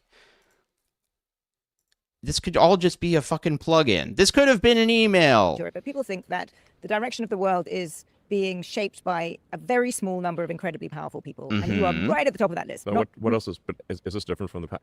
I agree with you. I think it was like that. When wasn't that the case? It was ever thus, but it was ever thus. Exactly. It is as you've described very vividly. It's an incredibly rapid change. And so let's start with control of your company, which you definitely have now. Okay, so after what? the IPO, you have 80% odd of voting shares, and as I understand it, you can only be removed by a vote of shares which you yourself control. So tell me if I'm wrong, but I think well, okay, this is worth in bringing that up. bucket. By the way, the AI companies, like Google's in that bucket. Alphabet He's saying, oh, but other people are doing it too. that is controlled by Larry and Sergey. But I think yours is more extreme. The inability it's the same level of. No. I'm not worse than anybody else. I'm better than other people, but I'm no worse than anyone. And Mark is trying very hard on the AI front, and I think probably will also have a leading AI. I think he released one last week. Why? By the way, why is Meta doing he'll AI? Be one of the, Meta will be one of the AI companies. That's a separate question. Is it sensible for one person to have so much control over a company? Good question. Well, I really just need to make sure that I can focus on long-term. By long-term, I just mean in 5 to 10 years. Yeah, except everything he's ever said about that has been fucking wrong. We were supposed to be on Mars by now. We were supposed to have solar-powered cars with perfect autonomous self-driving vehicle. Like, Teslas were supposed to be self-driving and autonomous 10 years ago, according to Elon Musk. And then, by 2020. By 2025. Maybe by 2030. Like, this guy doesn't know what the fuck he's talking about because Elon Musk is not a scientist. Sam Altman is not a fucking scientist. Peter Thiel, Dario Amodei, Mark Zuckerberg. Some of them have a background in programming in like the fucking early 2000s or the 90s. These people they're business people. This guy doesn't have a fucking clue how to build an AI model from scratch by himself. This guy could not design a car from beginning to end. He couldn't build a rocket. He buys companies and puts his name on it and takes credit for the scientist's work. So one of the challenges with being a public company is that the sort of the pressure to have great results every single quarter. Yeah. But and capitalism. To not really invest in things that may only pay off in 5 to 10 years. And in the case of SpaceX, I want to extend consciousness beyond Earth. Why? And have a growing civilization on the moon, Mars, and elsewhere in the solar system. Why would you want to do that? The return, I think ultimately this would have a very high return on investment, but in the short term, we'll be spending all this money on a moon base. What are you talking about? Whoa. Plot hole. This guy just said in 10 years, money won't exist. So what is this return on investment bullshit? No one's going to be investing in shit. You just said that. You said by 2036, no money, robots control the world. So I don't even know what you're talking about with this return on investment. I'm going to get all this pressure for like, well, you missed your earnings this quarter because you spent too much on Mars. I'm like, yes. He gets contracts so that our fucking tax dollars pay for his shit. It's literally listed as a thing we will do. And then he cuts our cancer research. But they still get grumpy about these things, So they're like, well, you had whatever, you said your gross margin would be this, and it's actually slightly worse, and now we're going to punish you, and the short sellers all descend upon you, and you get a lot of pressure. You're going to get a lot of that. Yeah, so I just need it really sounds like Elon hates capitalism. Say like, listen, guys, we're going to focus on 5 to 10 year or longer time horizon investments. This will depress our short-term earnings, but I don't want to fucking hear this guy say words like that anymore. I can't deal with all these capitalism buzzwords. Talking about fucking quarterly earnings calls. Shut the fuck up. Okay, I do want to hear him talk about Warren Buffett. Understand the incentive structure. The behavior naturally follows. What about, though, key man risk? I mean, what happens, heaven forbid, but what happens if you get run over by the proverbial bus tomorrow? you know, Whoa. it is you have total control over these companies. Do you have a Well, plan I do for wonder how they about would progress that. without you? I think they would actually do very well for several years. Um, And then and you know, what? there's a clear roadmap or space map, I should say, for SpaceX. Um, and there's Oh, a roadmap Elon, actually for Tesla, literally. you Um, joker. so I think there's, if you look at Apple after Steve Jobs, Steve Jobs had, Yeah, it's worse. he had a strategic vision and a bunch of products that he had ideas for, and Apple has done very well. It's all gotten Um, worse. but when you don't have a creative genius like Steve Jobs, you don't what you miss what Apple's missing are the incredible breakthrough products. Yeah. So they make amazing phones, great computers, but Apple hasn't come up with a sort of Steve Jobs level breakthrough product. So by analogy, that's what you bring to all of your Yeah. companies.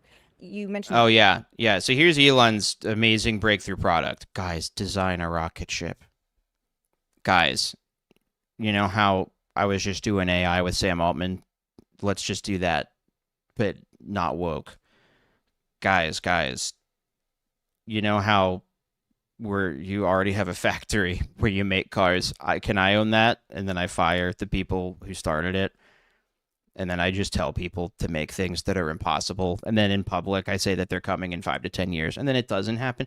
Like, I Mars. hate him. Most I people hate think him. of you as the man who wants to, create a colony on Mars. So we have multi-planetary civilization. I've been saying that for such No, a he long also, time. right. I Yeah, also now like, I think that Steve Jobs is a fascinating figure, not a creative genius. Like, I think what he had is a certain, like, leadership, cult of personality drive that was very destructive to his family and everybody in his personal life. And, but he, I think he had that thing where he could, inspire people or whatever. And he did have good instincts towards certain things. Whatever. I don't like any of these kinds of people in general, but, I mean, there is like a notable decline in the enshittification of Apple after Steve Jobs. Like, I do think that's visible, and yeah, seem but I guess I don't more know what that has to focused do with on anything. AI and what AI Steve will do in the Jobs next never, ever in a million years had nearly as much power as Elon Musk. Like, fucking Apple didn't have control over multiple wars, right? Am I wrong? I don't think that when the war on terror was happening, Steve Jobs was able to like personally control the enemy's fucking computers, right? He wasn't going like he couldn't Elon Musk is able to interfere with Starlink to such a degree that it affects the outcome of the Ukraine-Russia war. 10 years. And I'm you not sound good much at more excited describing about these things. using the moon as a base from which to, pop out orbital AI Je ne sais satellites. quoi. Have you shifted your attention away from Mars, or are you as interested in colonizing Mars as you ever were? Yeah, it sounds like you don't give a I- shit I'm- about it I'm at all. interested in the set of actions that propagate consciousness into the future to the maximum degree possible. Wow, what an answer. Can we get that back? I'm interested in the set of actions that propagate consciousness into the future to the maximum degree possible so that there's an exciting future where there's a spacefaring in the non-dystopian sci-fi books. I sort of want the Star Trek, Star Wars future. He really lost There it was there. a spacefaring civilization out there among the stars, and the great things that are envisioned in the non-dystopian sci-fi books and movies become real one day. I sort of want the Star Trek, Star Wars future. Star Wars was the first movie I ever saw in a theater, by the way. Really? It's probably maybe had a profound effect. Takes on me, place a actually. long time ago, you So fucking I remember idiots. The those, first words on the screen.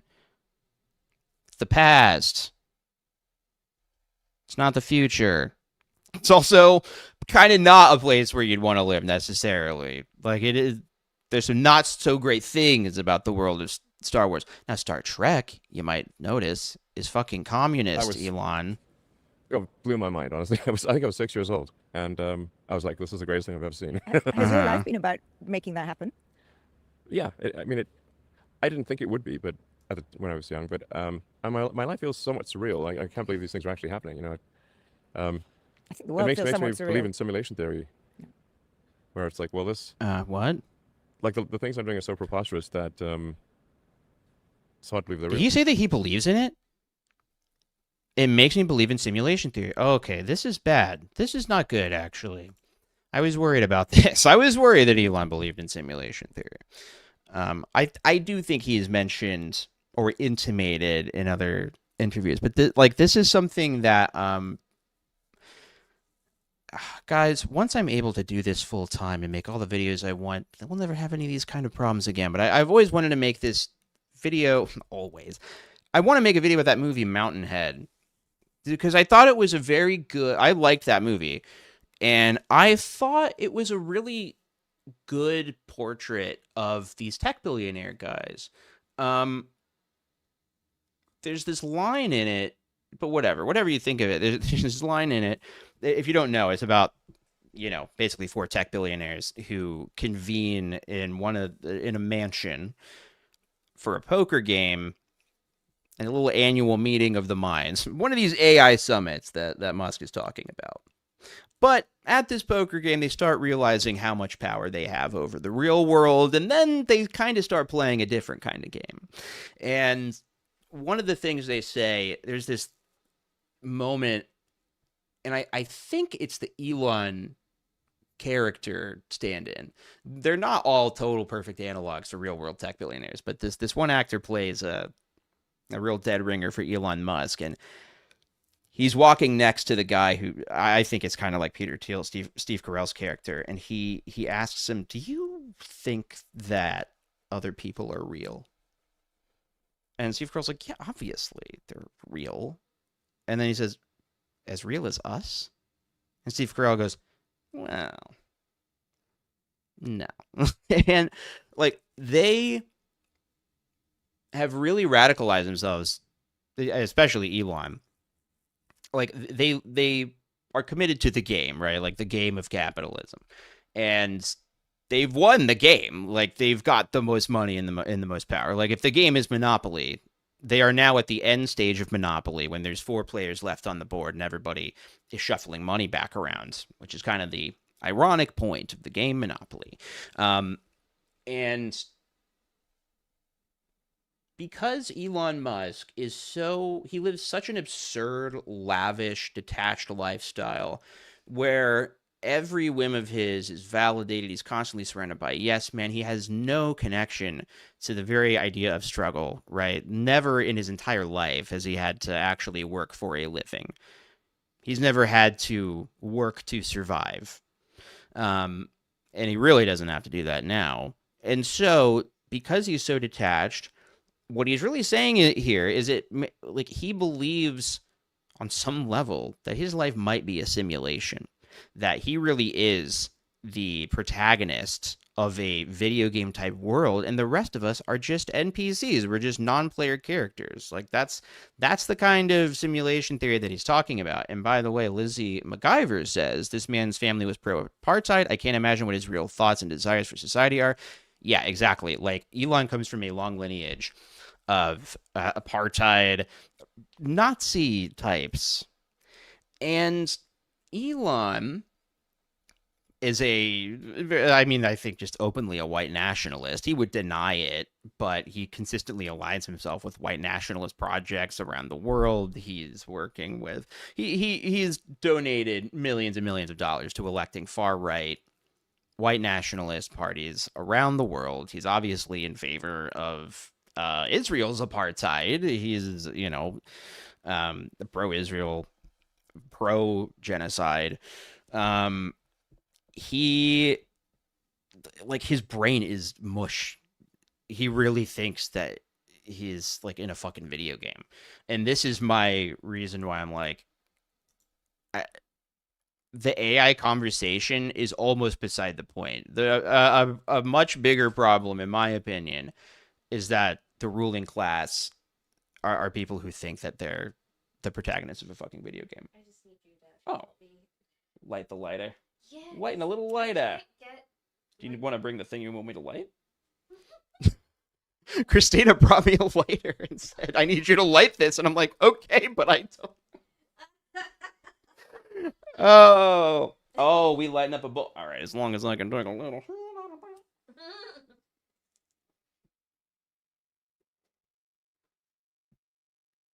Were you able to get it? Okay. Nobody saw that, right? That might be against YouTube's terms of service, but not if nobody saw it. Where it's like, well, this, like the things I'm doing are so preposterous that it's hard to believe they're real. I fucking know, Elon. It is hard to believe it's real. Flying object ever made. I had a fucking meltdown earlier in the stream. More than once per hour. I know. I read that, and we can, people can quibble about how quickly it happens, but I think based on your track has record, Elon been to space? Like, has he been on? This is a genuine question. I don't know the answer to. Has he been on one of those, like, kind of civilian Jeff Bezos type spacecrafts that just kind of goes in low orbit and then comes back down?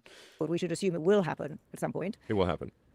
I'm just sort of struck that when I'm as blown away by this world as you are, and I watch it from a much more naive level. But for me, such a good fucking point. I think about this a lot.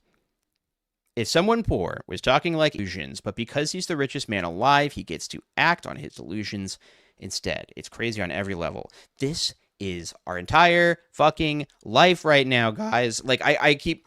Can you hear? It made me hit puberty all over again because my voice cracked like Elon's did just earlier in the stream.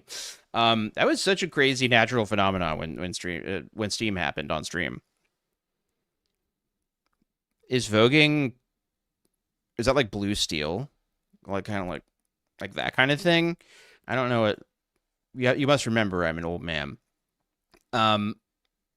Capitalism incentivizes domination and ruthlessness, and it makes a lot of sense to me that we are entirely ruled by sociopaths, that the latest stage of late stage capitalism is ruthless, heartless, soulless monsters who are detached from reality, but were able to get ahead because they have absolutely zero moral compass and will do anything, including mass murder and eradicating healthcare treatments for starving kids in Africa.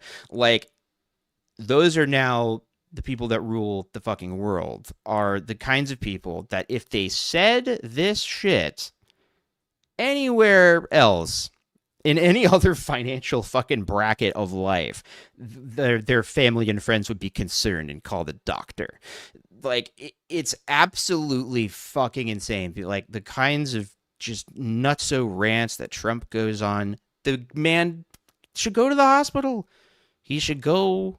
You know what? I don't even know if he should go to the hospital. I think a fucking 70-year-old guy should be able to say crazy shit, but he shouldn't be allowed to be president. Like, Trump's, it's almost like, okay, well, he's also just legitimately dying of dementia.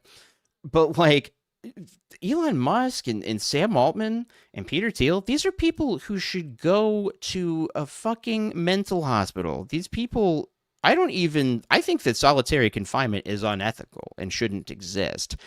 But I see these guys and it makes me question it. Maybe it should exist exclusively for them.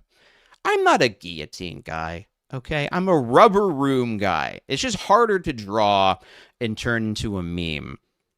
But maybe it's not guillotines. Maybe it's not Luigi. Maybe we just get a lot of those vests that you can, kind of stick people's arms to themselves. We turn data centers into solitary confinement for the ruling class. Evolution of AI and the capabilities of these models is in and of itself so mind-blowing. It's pretty much happening as I thought it would. Is it? Yeah. No, it's fucking not. No, it's not. You're on the record of having said things in the past that are nothing like you're saying now. She actually said this earlier. And not just me. Many people predicted this. Like Ray Kurzweil's predictions have been remarkably accurate. Yeah, the singularity. Yeah. Approaching. Let's go back. We're not approaching the the here and now. singularity. We talked about concentration of control in your companies. You've made a very good case for why you should have it. You also have, through Starlink, incredible geopolitical power. I'm one of your customers. Thank Excellent you. product. Great. But without them, the Ukrainians would have been in serious, serious trouble. And when yes, Exactly. the Ukrainian government has publicly thanked Starlink many times for being instrumental in defending Ukraine. You recently decided to prevent the Russians in the occupied territories from having access to Starlink. Well, no, we were never at any point selling Starlink to Russians. But they were grabbing it, right? Save They were that. using it, and you've Yes, now yes. stopped them from Save doing that it. for Nuremberg. They essentially got Starlink units that they ordered through Ukraine, and then smuggled them into. They bought Starlink, yes, but not from us. Into eastern Ukraine where the Russians are, and were then using them in some cases for attacks. Now, in order to address this, what we worked with the Ukrainian government to create a whitelist of approved Starlink terminals. Now, this has some downsides because a whole bunch of people who were just innocent users of Starlink and just trying to access the internet for work or for education now don't have Starlink. These are geopolitical decisions of consequence. How do you feel about having that power? You can determine the outcome of wars. How does that feel? And is it right that you should have that power? Well, I'm not sure we're determining the ultimate outcome of the, say the war in Ukraine. This is all right. More credit to Zazie Beetz. I think that she did a good job of setting this up because this is his same logic for DOGE, isn't it? It's like, no, we didn't determine the outcome of the war. We just can shut off an essential service that could, determine the outcome of the war. I found this article from 2023. SpaceX curbed Ukraine's use of Starlink internet for drones, according to company president. Via Reuters, SpaceX has taken steps to prevent Ukraine's military from using the company's Starlink satellite internet services for controlling drones in the region during the country's war with Russia, SpaceX's president said Wednesday. SpaceX's Starlink satellite internet service, which has provided Ukraine's military with broadband communications in its defense against Russia's military, was, quote, never meant to be weaponized. Gwen Shotwell, SpaceX's president and chief operating officer, said during a conference in Washington, D.C. Fucking bullshit, by the way. However, Ukrainians have leveraged it in ways that were unintentional and not part of any agreement. So, yeah, just to back up Zanny's points, Starlink can determine the outcome of wars, and according to a video that I actually am working on and will come out, was it used to influence elections? We'll find out. I think I do hope that there's some sort of peace agreement reached soon because listen, we had a contract with the years now, Ukrainian the military. We border never has thought barely it'd be moved, used for weapons of war. And every day there are lots of people dying at the front line, and I think there's a lot of wishful thinking here of people saying, well, Russia should completely withdraw, etc. But this is not realistic. I really think yeah, and Putin is nothing if not realistic. I don't know. Can I even listen to this? Can I even deal with this?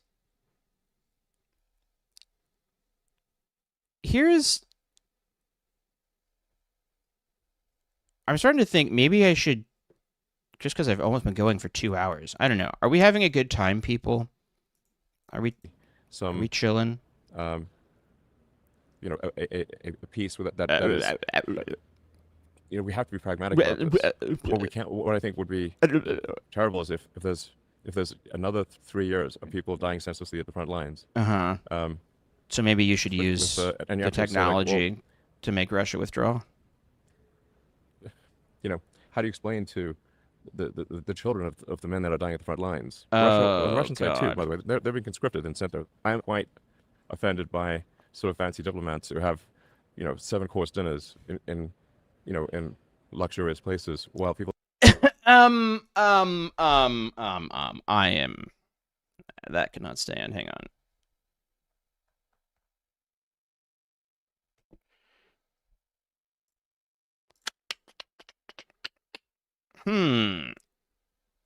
It's just he said that, and I was reminded of, I don't know, certain luxurious dinners. Fancy fucking 7-course luxurious dinners. You mean like this, Elon? Do you mean like this? The fucking dinner you went to with the Saudi crown prince? Like a few months ago? This guy is such a fucking charlatan. People are dying at the front lines and who pontificate about how Russia should Saudi withdraw, but Arabia. Russia's not going to withdraw. So In fucking there really needs Saudi to be a Arabia, separate he does piece this. along those lines. Um, And do you think it's your responsibility to play a role in tipping the scales towards what you see as the right way to peace? I've been advocating peace for a long time. Oh, I posted a few years ago that he's that long been an there advocate really for needs to be peace. some concession here to Russia. Um, this is not me being pro-Russia. I'm just being pragmatic. Oh, Or okay. people will die for years. Remember when he reinstated the fucking Russia propaganda network to Twitter? Was that him With being nothing achieved, pragmatic? and that is exactly what happened. I don't know. I mean, the Ukrainians Exactly what happened. are doing pretty well right now at, with their incredible drone capacity hitting inside Russia, and the kind of general consensus is that the balance of the war is shifting. But my point is not so much Ukraine about is If not going to only, take if those only I territories. could It's not play going the to sound happen. drop. my interest is really on whether you think, given that you have through Starlink, I you know have it you have really this is power, frustrating to hear him whether it's talk like that. appropriate that you should wield it. And that's quite rare that an individual actor has such power by turning on and off a capability to shape conflict. Well, is there something you think I should do differently? Yes. I mean, I think you were right to support Ukraine. I think that, as it won't surprise you, I think that the Russian aggression was, for many, many reasons, an appalling aggression. And I think that was an important thing that you did. Elon Musk has been on both sides of this issue. Like he has advocated, like early in the Ukraine war, he was pro-Ukraine and talked about how what Russia was doing was bad and evil. And then he like just literally ended up taking the opposite stance eventually and said, "Oh my God, Ukraine, they're the aggressor. It's rightfully Russia's land." Like he has been on literally both sides of this issue. Yeah, I mean, I did a very deep dive into the background of that conflict to understand Ah, exactly what was going on. very deep. Like Um, what? Elon, what and did you read? Ask him shit like that. I'm reminded of the old adage that there are no angels in war. Oh. It's a similar tone, I think, about domestic politics, where you've played a big role domestically, politically here. You spent a lot of money Who invaded on Donald who? Trump's re-election. There's no After the angels in election, you war. got very actively involved. Through DOGE, you Here tried we to go. cut a lot of spending, reshape the government. How do you feel that it wasn't hugely successful in the sense that there wasn't nearly as much spending cut as you tried? How do you, as you look back on that, do you regret getting so involved in politics? Do you think it was a good thing to do? I think I got a little too involved in politics, got carried away, frankly. Astonishing. Astonishing. Like, what the fuck does this even mean? I don't like the way she framed this question either, because you were just talking about the Russia-Ukraine war. Is that not politics? Is the mass implementation of AI and data centers not politics? Everything that this guy does is political because this guy has contracts with governments around the fucking globe. So, the the goal with this sort of DOGE stuff was to try to do something about the deficit, which is massive. Where the You interest could payments pay it exceed the off. You could amount of pay money off the fucking spent on deficit, you the idiot. Department of War. Like basically, if you add up all the money spent on what is now the Department of War and the and intelligence in the U.S., that is smaller than the interest payments on the debt. So that we need to sort of take a close look at spending and make sure that money is being spent. And really, what you should do is obliterate USAID, a thing that costs American taxpayers a maximum of $10 a year.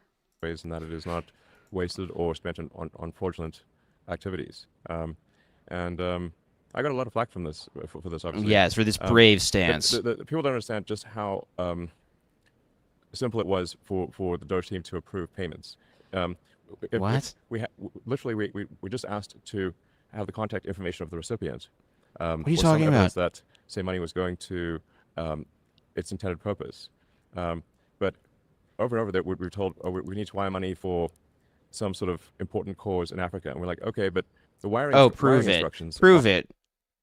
This is such fucking this is just a lie.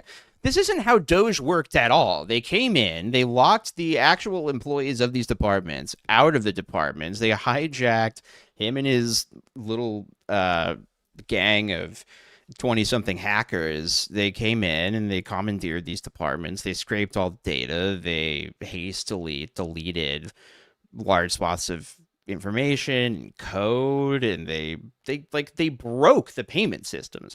They actually broke the payment systems intentionally between a lot of these departments so that payments could not go through. And what he's essentially saying is like, oh, no, no, no. What you don't understand is we went to all of the little places around the world where we're distributing aid, and we called them up on the phone and we're like, hey, prove to us that you're using the aid. And they couldn't tell. Like, this To is the so legislation stupid. in Washington, D.C., not to Africa. So we would like to send the money to Africa. Can you please connect us with the recipients Yes. so we can send them the money directly? Right. That's exactly get what happened. silence. Sure. We don't need to relitigate DOGE. I have no doubt that there was. Fuck you. Fuck you for saying that. Yes, you do. You're a fucking journalist for The Economist. The DOGE cuts are a critical reason why our fucking economy is in the tank. Like, what are you talking about? I'm not here to relitigate DOGE. What the fuck are you there for? You're not going to talk about DOGE or Epstein, then why the fuck are you there? Waste in the U.S. government. I think probably. Much worse than anyone could possibly imagine. But I hate this shit. I think there is. It is a fair criticism that the way you shut down a whole bunch of programs probably, in fact, certainly caused unnecessary suffering. I mean, No. No. Yes. You don't buy that at all. It caused a lot of complaining. If you didn't see earlier, at the beginning of the stream, we went through a couple of specific examples of individual people who died and like as a result of the DOGE cuts, and explained why what he's saying right here is bullshit. Because, and this is probably as much as my little heart can take tonight, I do think we're going to have to come back and watch more of this in a future stream. But, like, if you cut off the funding for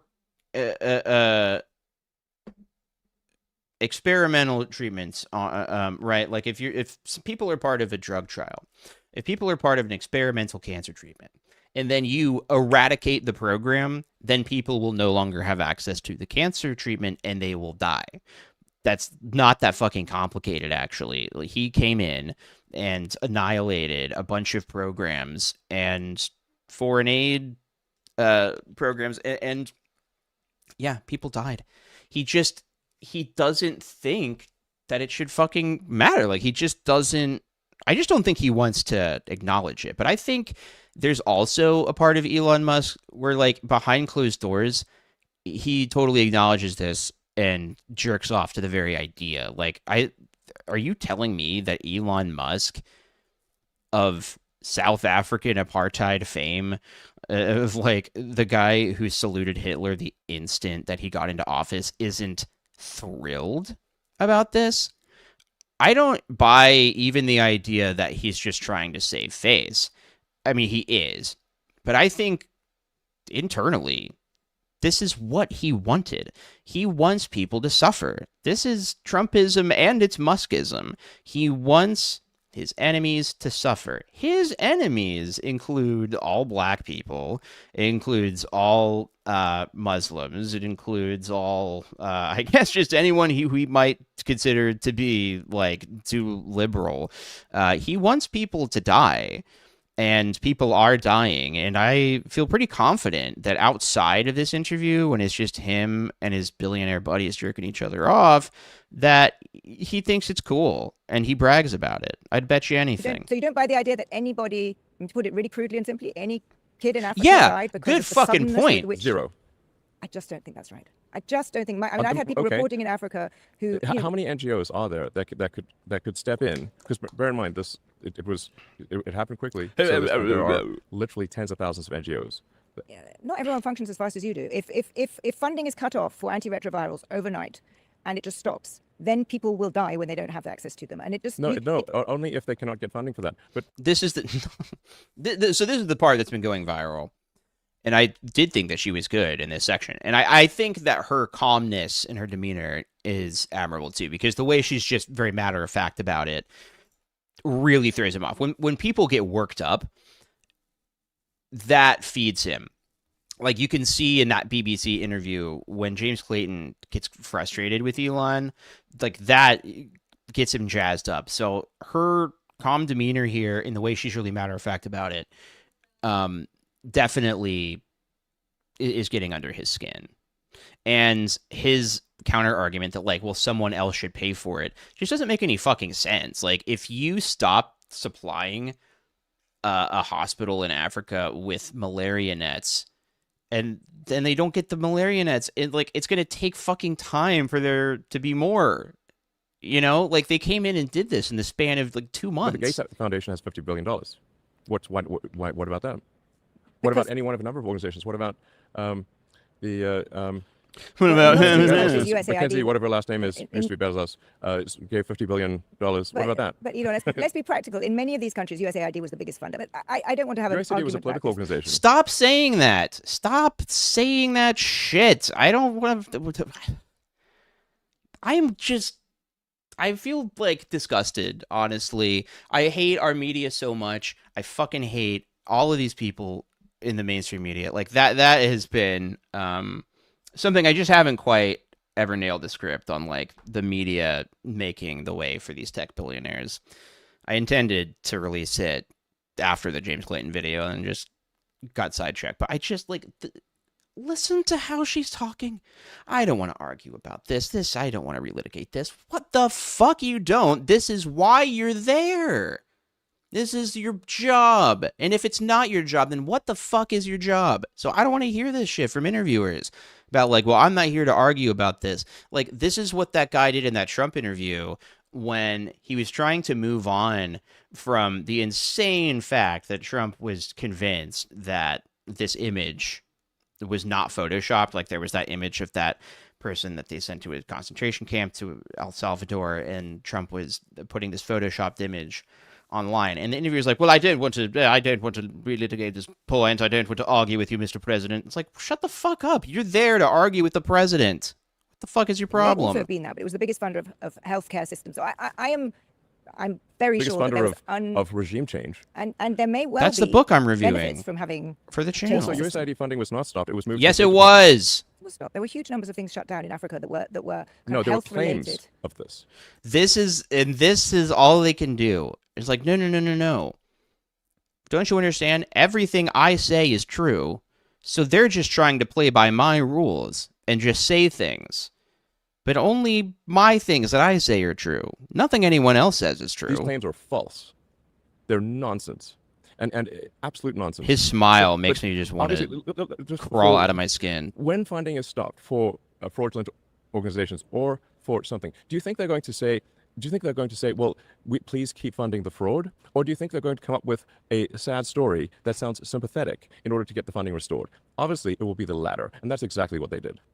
But zero died because Well, of that's DOGE. what I that's Zero what I would take issue with. .0. Because I think I actually have a lot of sympathy for the change of the aid regime that the U.S. under the Trump administration has precipitated. Why? However, Yeah. I think Why? the pace, Why frame it like that? Why say that? Like, what the fuck are you even talking about? You have a lot of sympathy for what they did. Why? and the What are you talking suddenness with about? which it happened will almost certainly have caused unnecessary suffering and deaths. And I think both of those can No, be true. I think that's totally false. Okay. Well, And let's obviously false because there are the amount What of funding is we're this? talking about. What is this thing? Am I crazy, or are you not supposed to interrupt your enemy when he's making a mistake? This is the richest man in the world saying crazy shit. Am I wrong, or is that a scoop? Just even if you are the editor-in-chief of The Economist, so you obviously love capitalism and you have a certain amount of respect for Elon Musk that you just can't claw out of your brain because you're like, but he's the richest man, so he must be smart at something because capital... whatever. Isn't it good for The Economist if you get into a crazy scoop where this rich, crazy guy who's on drugs all the time is saying crazy shit? Like, why are you trying to cut him off? It's obsequious. It's like you're running point for Is him far or less something. I than don't what like can be it. done, than what can be supported via private Maybe I'm being too via much. foundations like the Gates Foundation or Mackenzie Bezos' foundation. She's given away tens of billions of He's dollars. just like, they should pay for it instead. The Gates Foundation has tens of billions of dollars. So- They are capable of acting very quickly. And if they didn't, I would say they're equally responsible, okay. obviously. All right, Equally that's fine. responsible. Zero. So people died. No, zero died. 0.0. You can tell that it does bother him. It does bother him. But I also think he's more annoyed at the nerve of her for bringing it up. I think about those deposition videos with the DOGE guys where they... Yeah, exactly. He isn't in denial. He's a guilty man trying to cover his ass. Right. Like, those deposition videos of the DOGE guys where they asked them point blank, like, did you save any money? And they go, no. And they're like, do you have any regrets? And they go, no. It's because I think the guys who are like on his Doge team know that it wasn't really about efficiency.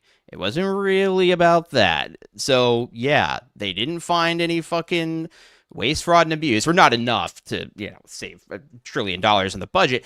And they know that that wasn't actually really the point. So it's fine. And I think that's Elon's thing too. I hear you loud and clear. Zero. Oh, loud and clear, sir. Loud and clear. Sorry, sir. I hear you loud and clear. I'll move on. Domestically, you stepped away from Doge. It was hard to do what you were trying to do. You just explained it. But this administration has Yeah, gone in exactly. So there's directions something to be that responsible I for, suspect huh? you were not expecting 2.5 years Yeah. ago. I have nothing I but agree with hate. everything any administration does. Are you What? disappointed by this administration? No, I think this administration, on balance, is excellent. Hey, what about that time you talked about Trump being in the Epstein files? What was up with that? No administration is perfect, but it's vastly better than the alternative. Vastly better than Kamala We're talking about Harris, Europe, a place that you are. where Elon might have very, been very focused on. investigated by the federal Um, Not that government. focused on Europe. I think, judging by your posts, you're pretty concerned about Europe. You He just has to support- reflexively That's deny what's anything. Or something.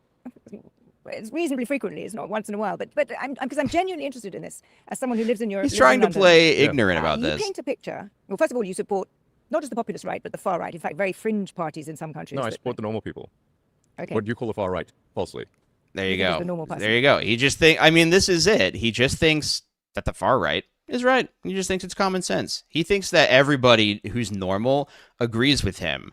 And so the fact that there appear to be so many millions of people calling him wrong on the social media platform he owns is just proof that there's all these bots. It's just proof that there's all these NPCs, because of course Elon knows that most normal, real people would agree with him. So there must just be a bunch of fake people. Okay. Yes. Literally, you could go back 10 or 15 years, and these policies were completely No, normal. they In fact, weren't. one The of fucking not Third sure Reich what the wasn't lowest completely percentage- normal. It's quite funny is to take a speech from Obama and Hillary, and then go to someone and say, who's sort of on the sort of what I call the lunatic left, and say, what do you think of the speech by Trump? I'm like, oh wow, he's the worst person ever. Actually, that was a speech by Obama, or actually, that was a speech by Hillary. What are you talking about? No. This is not. He said it like this is a thing he's done. Of course, you couldn't. You actually couldn't do this. And I'm not saying this to defend Obama or Hillary Clinton. I'm saying, or I guess he probably means Bill Clinton, right? But no, because nobody talks like Trump. If you read a transcript from Trump, it's super fucking obvious it's him talking. Yes, and then everyone will clap. And I'm just is he saying that he's not left the left him? I supported Obama and Trump. Therefore, it can't be that my politics have changed. It must be that Obama and Trump's politics are exactly the same, and it's just people's perception has changed. I think his mind is that gray soup he was talking about agree. earlier. No, I agree that the center of gravity in this country has shifted. Certainly, the Democratic Party shifted to the left, but that's not what I'm talking about. I'm talking about people like Rupert Lowe. Not I'm fringe talking right, about please. people It's on. actually just normal people. It's just normal people. It's just normal people. And and here are the principles. And tell me which of these sound terrible. That we should have secure borders. That we should have safe cities. That we should have sensible spending. Wow. You know what? He's calling my ass out. I feel so embarrassed. And here are the principles. And tell me which of these sound terrible. That we should have secure borders. Okay, so me, as a leftist, I want insecure borders. I want borders to be unsafe. And I think it's good when people die at the border, obviously. So he's got me there. I think that cities should be unsafe. I think that we should have as much crime as humanly possible. As someone on the left, I'm pro-crime. I agree that crime is good. And I think there should be as much crime in cities as possible. So it's a little embarrassing to be called out by Elon like this, but he's really making me That think. we should have safe cities. That Right. we should have sensible spending. And then I don't think that either. I don't think that spending should be sensible. I think it should be absurd and obscene. I don't think it should make any sense at all. I think we should spend as much money as possible on things that make absolutely no sense, like going to Mars or self-driving autonomous vehicles. Which of those three are far right Those fringe? three- no, And I would like He's to just doing Mott admonish and Bailey. You Dude. and the Whoa, did she just say dude? And he is admonishing her. He gave a big finger wag acknowledgement. Finger wag. He said, I admonish thee. Sorry. I didn't mean to interrupt the president. Sensible spending. Which of those three are far-right Those three. fringe? No, And I would like to just admonish you Dude. and the media for the absurd characterization of the far-right, which is false and misleading and nonsense. You're a fucking idiot. The AFD doesn't deny that they're the far-right party. Like, the people who are in charge of these far-right parties that he platforms don't deny being the far-right. So I don't even understand. He just doesn't like that he has to answer for it in this moment, right? Like, he wants to appear as sensible as possible to whoever he's talking to at any given time. He knows that this person thinks that the far right is bad. So how dare they suggest that he is bad? But of course, if he was talking to the far right, he wouldn't be saying this. Please keep this part in. We'll keep all of this in. Oh, but keep it let in. me- People, this is amazing. This is amazing. This is my favorite part of the interview. The absurd characterization of the far right, which is false and misleading and nonsense. Please keep this part in. We'll keep all of this in. But let me Don't cut this part. Let me push back on that. Let me push back on that. He's taking control. I know that you thought that was embarrassing for him, but he didn't think it was embarrassing, and he is sure that you should leave it in. He didn't want you to cut it out. Because it Because is you have- nonsense. Elon, you have, what is it, close to 250 million followers. I want to see if I can get him on Let that me- pause let face. Don't cut this part. Let me push back on that. Let me push back on that. Because it Because is you have, nonsense. Elon, you It's nonsense. Hey. have, what is it, close to 250 million followers on X. Yeah, because You say things like, Mhm. quote, civil war in Britain is inevitable. Just a on the question of current when. trend, yes.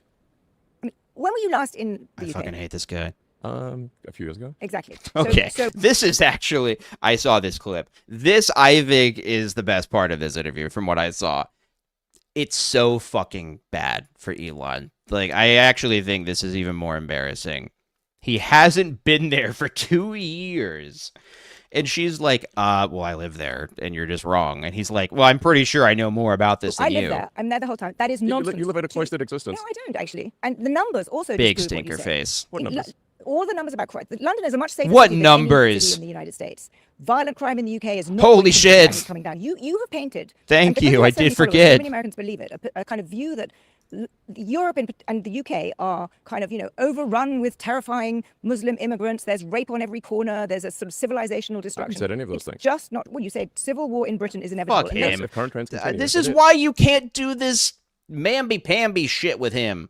This is why you can't be like, oh, I don't want to argue with you, Elon. He's a troll. His entire ideology is trolling. It's he will say whatever he thinks he needs to say to win this interaction. So you can't go into it with some kind of conciliatory attitude. That's why the Don Lemon one's the best, and why I am going to get that video done eventually. Well, if you have a large and rapidly growing group of people whose beliefs are antithetical to Western beliefs, Define it. at some Define point, Western there values. will be a reckoning. They will try to implement their views, and those who oppose it will oppose it, and that's what you call civil war. And obviously, No. this is the trend. No. And you absolutely do live in a cloistered existence. And if you'd like, we can go on a tour of Britain, Sure. And we I'd can be go on a very walking happy tour. to come on a tour of Britain. and you will see You for come yourself. see my country that I live in all the time, and you haven't been Yes, to a few I've years been ago. there literally 100 times. He sees, this is why it's amazing. He sees nothing wrong with what he's saying. He has no idea. Like, he can't even fathom that this is going poorly for him. He's like, yeah, I'll give you a tour. She fucking lives there. And she's like, I live there. I see every day. Yeah, sure. Give me a tour of my own fucking backyard, you idiot. He's like, yeah, I will. I've been there like 100 times. No problem. But when was the last time? It's literally a few years ago. You know why this exercises me? Because you have really shaped opinion about the UK. And so many Americans I come across and I have conversations with, and they'll be Cloistered. And I just had one the other day. A cloistered along the life. order of, And it's just like, but he doesn't think that he does. He doesn't think he lives a cloistered life because he thinks that X is real life, and he thinks that that's how he's tuned in to real people. He thinks that because he's like the mayor of the town square of the world, that he just has the pulse on what real people think, even though, you know, at this point, I think it's just a confirmed fact that to be considered a real person, you have to be on the far right, right? That's normal. And so anybody who disagrees with him is not normal. London's such a dangerous place. How can you know? There are sort of grooming gangs everywhere. There's violence everywhere. This is a picture that people get from things that you post or that are posted on X. And for example, you're posting for, what was it, 48 hours of Citizen Vigilante. Yeah, it's a deeply that film, which, disturbing, you know, violent paints film. a dystopian. I watched it. Yes. It was not fun. I watched it yesterday. It's not a very good movie, but it also paints a dystopian picture of Europe, and it Directed by glorifies one of the worst vigilante directors of violence. all It time. glorifies the murdering of a Muslim immigrant family. I honestly think that it is irresponsible for you to put that up on X. Good for her. It's a movie, and it's worth watching. You're clearly suggesting Europe is dystopian. That little smile. You saw that little Yes, fucking I mean- stinker face. You saw it. Look at it. You can see it right there. Well, I thought it was a movie worth watching. It's a movie, and it's worth watching. Bing. You see it right there. He's smiling. Little smile.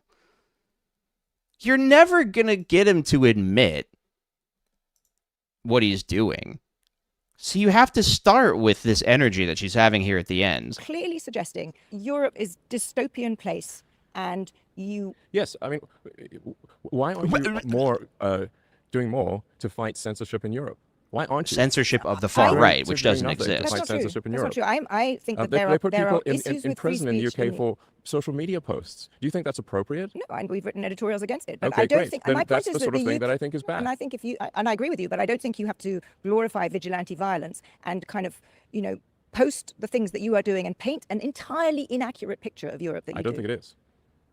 We should do a tour of the UK. Yes, and one of Because Brussels the UK too. has actually been very good at integrating immigrants. The UK is very effective at doing that. There are problems. I'm the first to admit that there are problems. Yes, there You are know, major problems. There are problems, but it is not. It really is not what you are describing to or suggesting to your 240 million followers. I think it and I is. think there's a problem. No, I think I'm spot on. No Well, fucking And that's why you shit. have freedom of speech, or at least Well, you freedom of don't speech anymore allows in the people to say UK. things that are wrong, but your point is not that you're not just saying I have every right to say what I want. You're saying, you know, I am right about Europe, and I really don't think you are. I think I am. I think you will find that most people in Europe, or many people in Europe, don't think you're right about it. But let's come to that. Yes, But because more- the media keeps ignoring reality. Okay. I can't. My soul cannot take another second of this. Yeah, she went at him at the end. I was really mean about her, but she's a rich, famous journalist for The Economist. She'll be fine. Yeah, also, they don't have the First Amendment. It's just like he really doesn't think that he could possibly be wrong, but it doesn't matter if he is, right? Like, this is important. Musk is in control of reality for all intents and purposes in his life, right? Like, he is able to curate reality. He is able to, if not dictate the outcome of a war, he's able to influence the outcome of a war with his decisions by a switch that he can turn on or off. He can go to a country and offer $1 million checks to people who vote Republican. Fucking nothing's ever gonna happen to him. He can beg to go to Epstein Island. Doesn't fucking matter. He can sexually abuse and harass his employees and spy on them, and it doesn't fucking matter. You know, this guy's entire life is he does illegal shit. The can gets kicked down the road. Enough money exchanges hands, the problem goes away. He keeps on trucking, and he's on top of the world. He won the game of Monopoly, so he has no reason to engage with reality. We haven't given him one. Journalists didn't really bother to give him one until it was too late, and so I really do think. And we're keeping in mind that we're within the terms and service of YouTube, that like these guys need to be made an example of. Like, something must happen to these guys in 2028. I'm not saying guillotines. Remember, not a guillotine guy, rubber room guy. But there has to be a very loud, very public dressing down and stripping of resources of these people. There has to be a very public accounting for the damage that Elon Musk has done, and especially for the AI guys and how they have lied to the public and to their investors. I mean, I don't really give a shit about that, but I think there needs to be a public accounting. These are destructionists. They have given nothing to humanity. The only thing they have ever done is gut our resources, steal our shit, and try and sell it back to us. And what capitalism has done is created these delusional, narcissistic people who have so much power and control that the only thing that can stop them is like to stop them. Like, you must stop. You are no longer in control of this. Your resources are being taken away. You are going to fucking jail. That's the only way to get this to stop. Anyway. Yeah, nationalized SpaceX is just NASA, right? I'm glad that we watched this. I'm also so worked up. I hated this. I hate this guy so fucking much. It's why I didn't expect to have to take long breaks between Elon videos, but I just do because it's really the fucking worst. He's the worst. I hate watching this guy, and I've just had to pace myself a little bit because it, like, the evil that he is, it makes me experience such depths of hatred that I really didn't know existed within me prior to the rise of fascism. I didn't know that I could hate people as much as I hate these tech billionaires. They are such a fucking cancer on society, and they just have zero morals. They have zero connection to their fellow man. They have zero investment in reality. They're just these very, very wealthy parasites. And I don't like feeling hateful and mad, and so I try and pace myself with that. Now, I am not a violent person. I do feel like I've been a little guillotine meme, but hey, listen. This guy is talking about a movie where they glorify the violent killing of a Muslim family. It's just a movie, dude. It's just a stream, bro. It's just words. It's just the First Amendment. Does Elon hate free speech? Does he hate the First Amendment? Any far-right person, aka normal person, watching this video who's offended by what I said just fucking hates the First Amendment in America, as far as I'm concerned. They hate free speech. They're trying to censor me. And that's my response to that. Thank you for watching. Please do read Wholesome Dread on Substack. Go through my community posts. There are links to it. I'm going to be doing at some point. Listen, I've bitten off more than I can chew. I am spread thin like butter on too much bread. And I'm trying to kind of figure out where to focus my energies. If you're watching this, you're probably already, subscribed and a patron and all that shit. But if you can, it'd be great. Videos taking this regime change video I'm doing is just taking a little bit longer because I do have a sponsor, I think, and I'm trying not to fuck it up. And it's anytime something that ostensibly is good happens to me with the channel, it gives me an existential crisis and I freak out and I feel like I'm selling out and I don't know what to do. So I've just been feeling all kinds of ways about doing an ad read, but I'm like, God damn it, man. A Bit Fruity does ad reads. That's like the best podcast. Who am I? Who am I to turn down money? And the fucking sponsorship is cool. It's like a cool thing. It's actually good. I like it. So whatever. And Wholesome Dread's good. Everyone's saying it.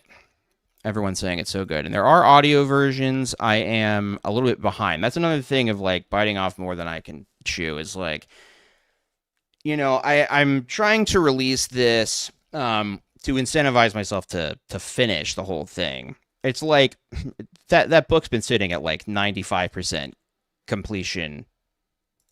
Who among us has not turned down a BetterHelp sponsorship, by the way? Um, Not me. If they, but I would. He said that, and I'm like, all right, respect, because BetterHelp, bad. It's like there's definitely a pretty long list of things I definitely wouldn't touch, like BetterHelp, any kind of like supplements, anything to do with gambling. There's a million things that I wouldn't do, including all of these scam offers that I've been getting offered. So we'll see. But it's also like, um, yeah, I just get frustrated because yeah, okay, Raid Shadow Legend, mobile games, no, not doing that. But I'm just like, I've got so much shit, man. Like I've got so much shit that I've written that I want to produce and turn into things. But there's only so many hours in a day, and like today, we just got busy with life, and uh, I wasn't able to like do as much as I wanted to, and I get so frustrated. But I'm like, I'm not on a timer. Why am I freaking out about this? It's just like, I've talked about it, but I had that when I had the blood thing and my couple near death experiences right around the time of being shunned. It's given me like an ambition to do a bunch of stuff before I die that I feel like, but I got to do this and I got to do this and I got to do this. And so I generate a lot of stuff, and then I don't fucking finish it. This is the kind of thing I need.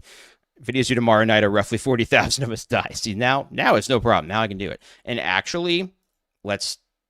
I was going to do this on stream, and then I remembered it might show like my card information, but I'm going to, before I close this out, I'm canceling this fucking Economist subscription that I bought for this interview that drove me insane.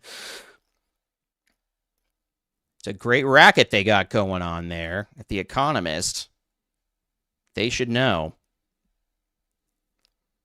And yeah, the audio recordings for Wholesome Dread are just like one of those things where it always takes more time than I think it's going to. But what I want to do is set up a podcast feed so that you can just have like a nice, easy to access feed. I was having somebody help me with a website for a minute. It kind of fell through. It's too expensive. Let's see. I'm going to show proof. Once this... Oh, wow. Look at this. Okay, I'm going to show you this cancellation page on The Economist. Can you find where I canceled my subscription? Now, keep in mind, I've already gone through 3 screens where I cancel my subscription. Click a box saying my reason for canceling my subscription. And now you have this messy-ass page with all these pop-ups on it. But if you squint, you will notice this little box down here is where I proceed to cancel the subscription. Oh, interesting. Before you cancel, speak to us. I could do a live chat or on the phone. Wow. If I had known that this was going to be a potential avenue for content, I would absolutely jump on. Look at this. I'm canceling it. You motherfuckers. I gamed the system. Me, I won. I wanted to watch one interview for free, and I did it. You sons of bitches. Please don't go. No. Call us. Talk to us on the phone. We'll give you anything. Yeah, I tell you what, StreamYard, they try to do that, but if you try and pay anything less than $40 a month, you can't play your sound drops. Awesome Dread. Man, I wrote a fucking Star Fox video for the new Star Fox game that came out. It's a good video. Wish I had fucking time to record it. I mean, my Legend of Zelda Tears of the Kingdom video. I had a friend record dialogue as Zelda. Never finished that. I've got XJW stuff I would love to talk about. There's no goddamn time. So anything, I'm just trying to get to a point where I can quit my day job and just focus on doing this shit, because got all this fun stuff that I want to do. And I've missed streaming. I really like streaming, and then the StreamYard prices went up, and then I tried Streamlabs, and it's so far beyond my very limited technical abilities. The like 4-hour game. Now listen, listen here. If you play it like a loser and only play through the campaign one time as an expert in the game, there are branching paths. There are challenges to complete. You're going for high scores. You're going for speed runs. All right. Dr. Shemp, we appreciate you. We appreciate your super stickers. I appreciate everybody out there, all the ships at sea. We're getting there. We're getting there with stuff and things. All I've heard it was short. Sorry. No, it is short. It's a famously short game. That's kind of like it's designed that you can kind of like play through the campaign in a single sitting. You know, like starting a campaign to seeing the end credits, but there's different branching paths. We don't have time to get into Star Fox 64. Could I recommend somebody pay $50 for it? No. Did I? No comment.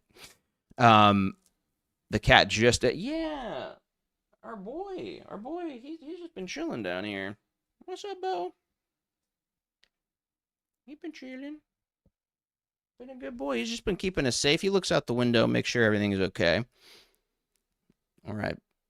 I love you all. Be well, do good work, keep in touch. I'm ending the stream. So say we all. God bless.